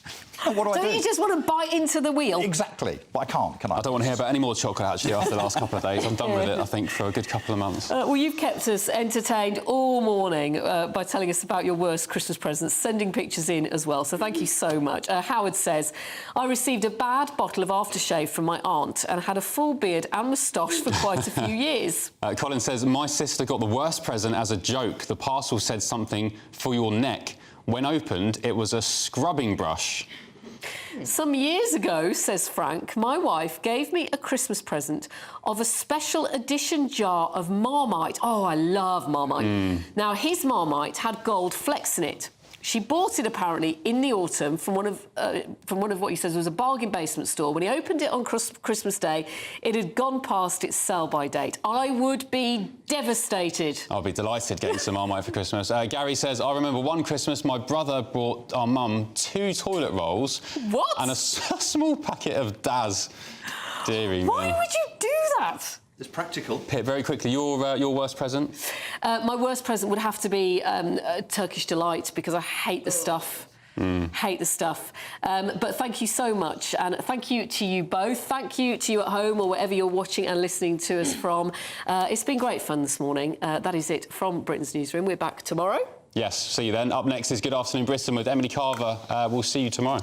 Yes, it is. I'm flying solo today on Good Afternoon Britain. It's me, Emily Carver, with you until 3 o'clock. Just had some breaking news. The Chancellor, Jeremy Hunt, has announced that the spring budget will be on the 6th of March. But will it be accompanied by some bold tax cuts that people want? We'll let you know. Also, Ricky Gervais has been under a bit of fire following his latest Netflix special. I'll reveal why. But looks like things are heating up. Boxed boilers, sponsors of weather on GB News. Hello, it's Aidan McGivern here from the Met Office with the GB News forecast. Storm Gerrit is bringing strong winds and gales to much of the UK through the rest of the day. Heavy rain and in some places heavy snowfall. And Gerrit moves across parts of northwest UK with its trailing weather fronts bringing outbreaks of heavy rain, and as that rain moves into cold air across northern Scotland, some significant snow above 200 metres and some blizzards and drifting of that snow as well, 20 centimetres plus over higher parts of northern Scotland. Heavy rain as well for many other parts of the UK sweeping through, followed by blustery showers and gales with 50 to 60 mile-per-hour wind gusts for southern coastal counties of England. Western parts as well seeing 50 mile-per-hour wind gusts. And the winds peaking across northern Scotland later in the day with the risk of 80 mile-per-hour wind gusts. So some treacherous conditions out there during the rest of Wednesday. Overnight it stays blustery with further showers coming in and the chance of 60 or even 70 mile-per-hour wind gusts in some of these showers across western parts. And, of course, with the wind and those showers, it's going to be generally frost-free, but we'll continue to see some snow over the hills of Scotland in those showers. And then as we start off Thursday, well, really, it's a very blustery day. It's less windy compared with Wednesday, but still a strong wind out there. Frequent showers or longer spells of rain. Still some hill snow across northern Scotland, but there will be some drier and brighter interludes in between the heavy showers. That warm feeling inside from Boxed Boilers, sponsors of weather on GB News.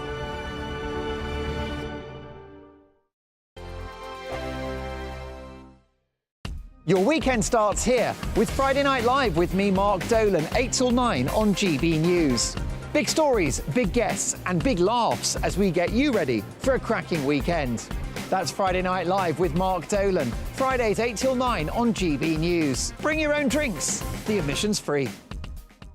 In the GB Newsroom, we bring you the news as it happens. With our team of dedicated journalists across the UK, we're ready to give you accurate reporting every day. When the news breaks, we'll be there with bulletins on GB News, the People's Channel, Britain's news channel.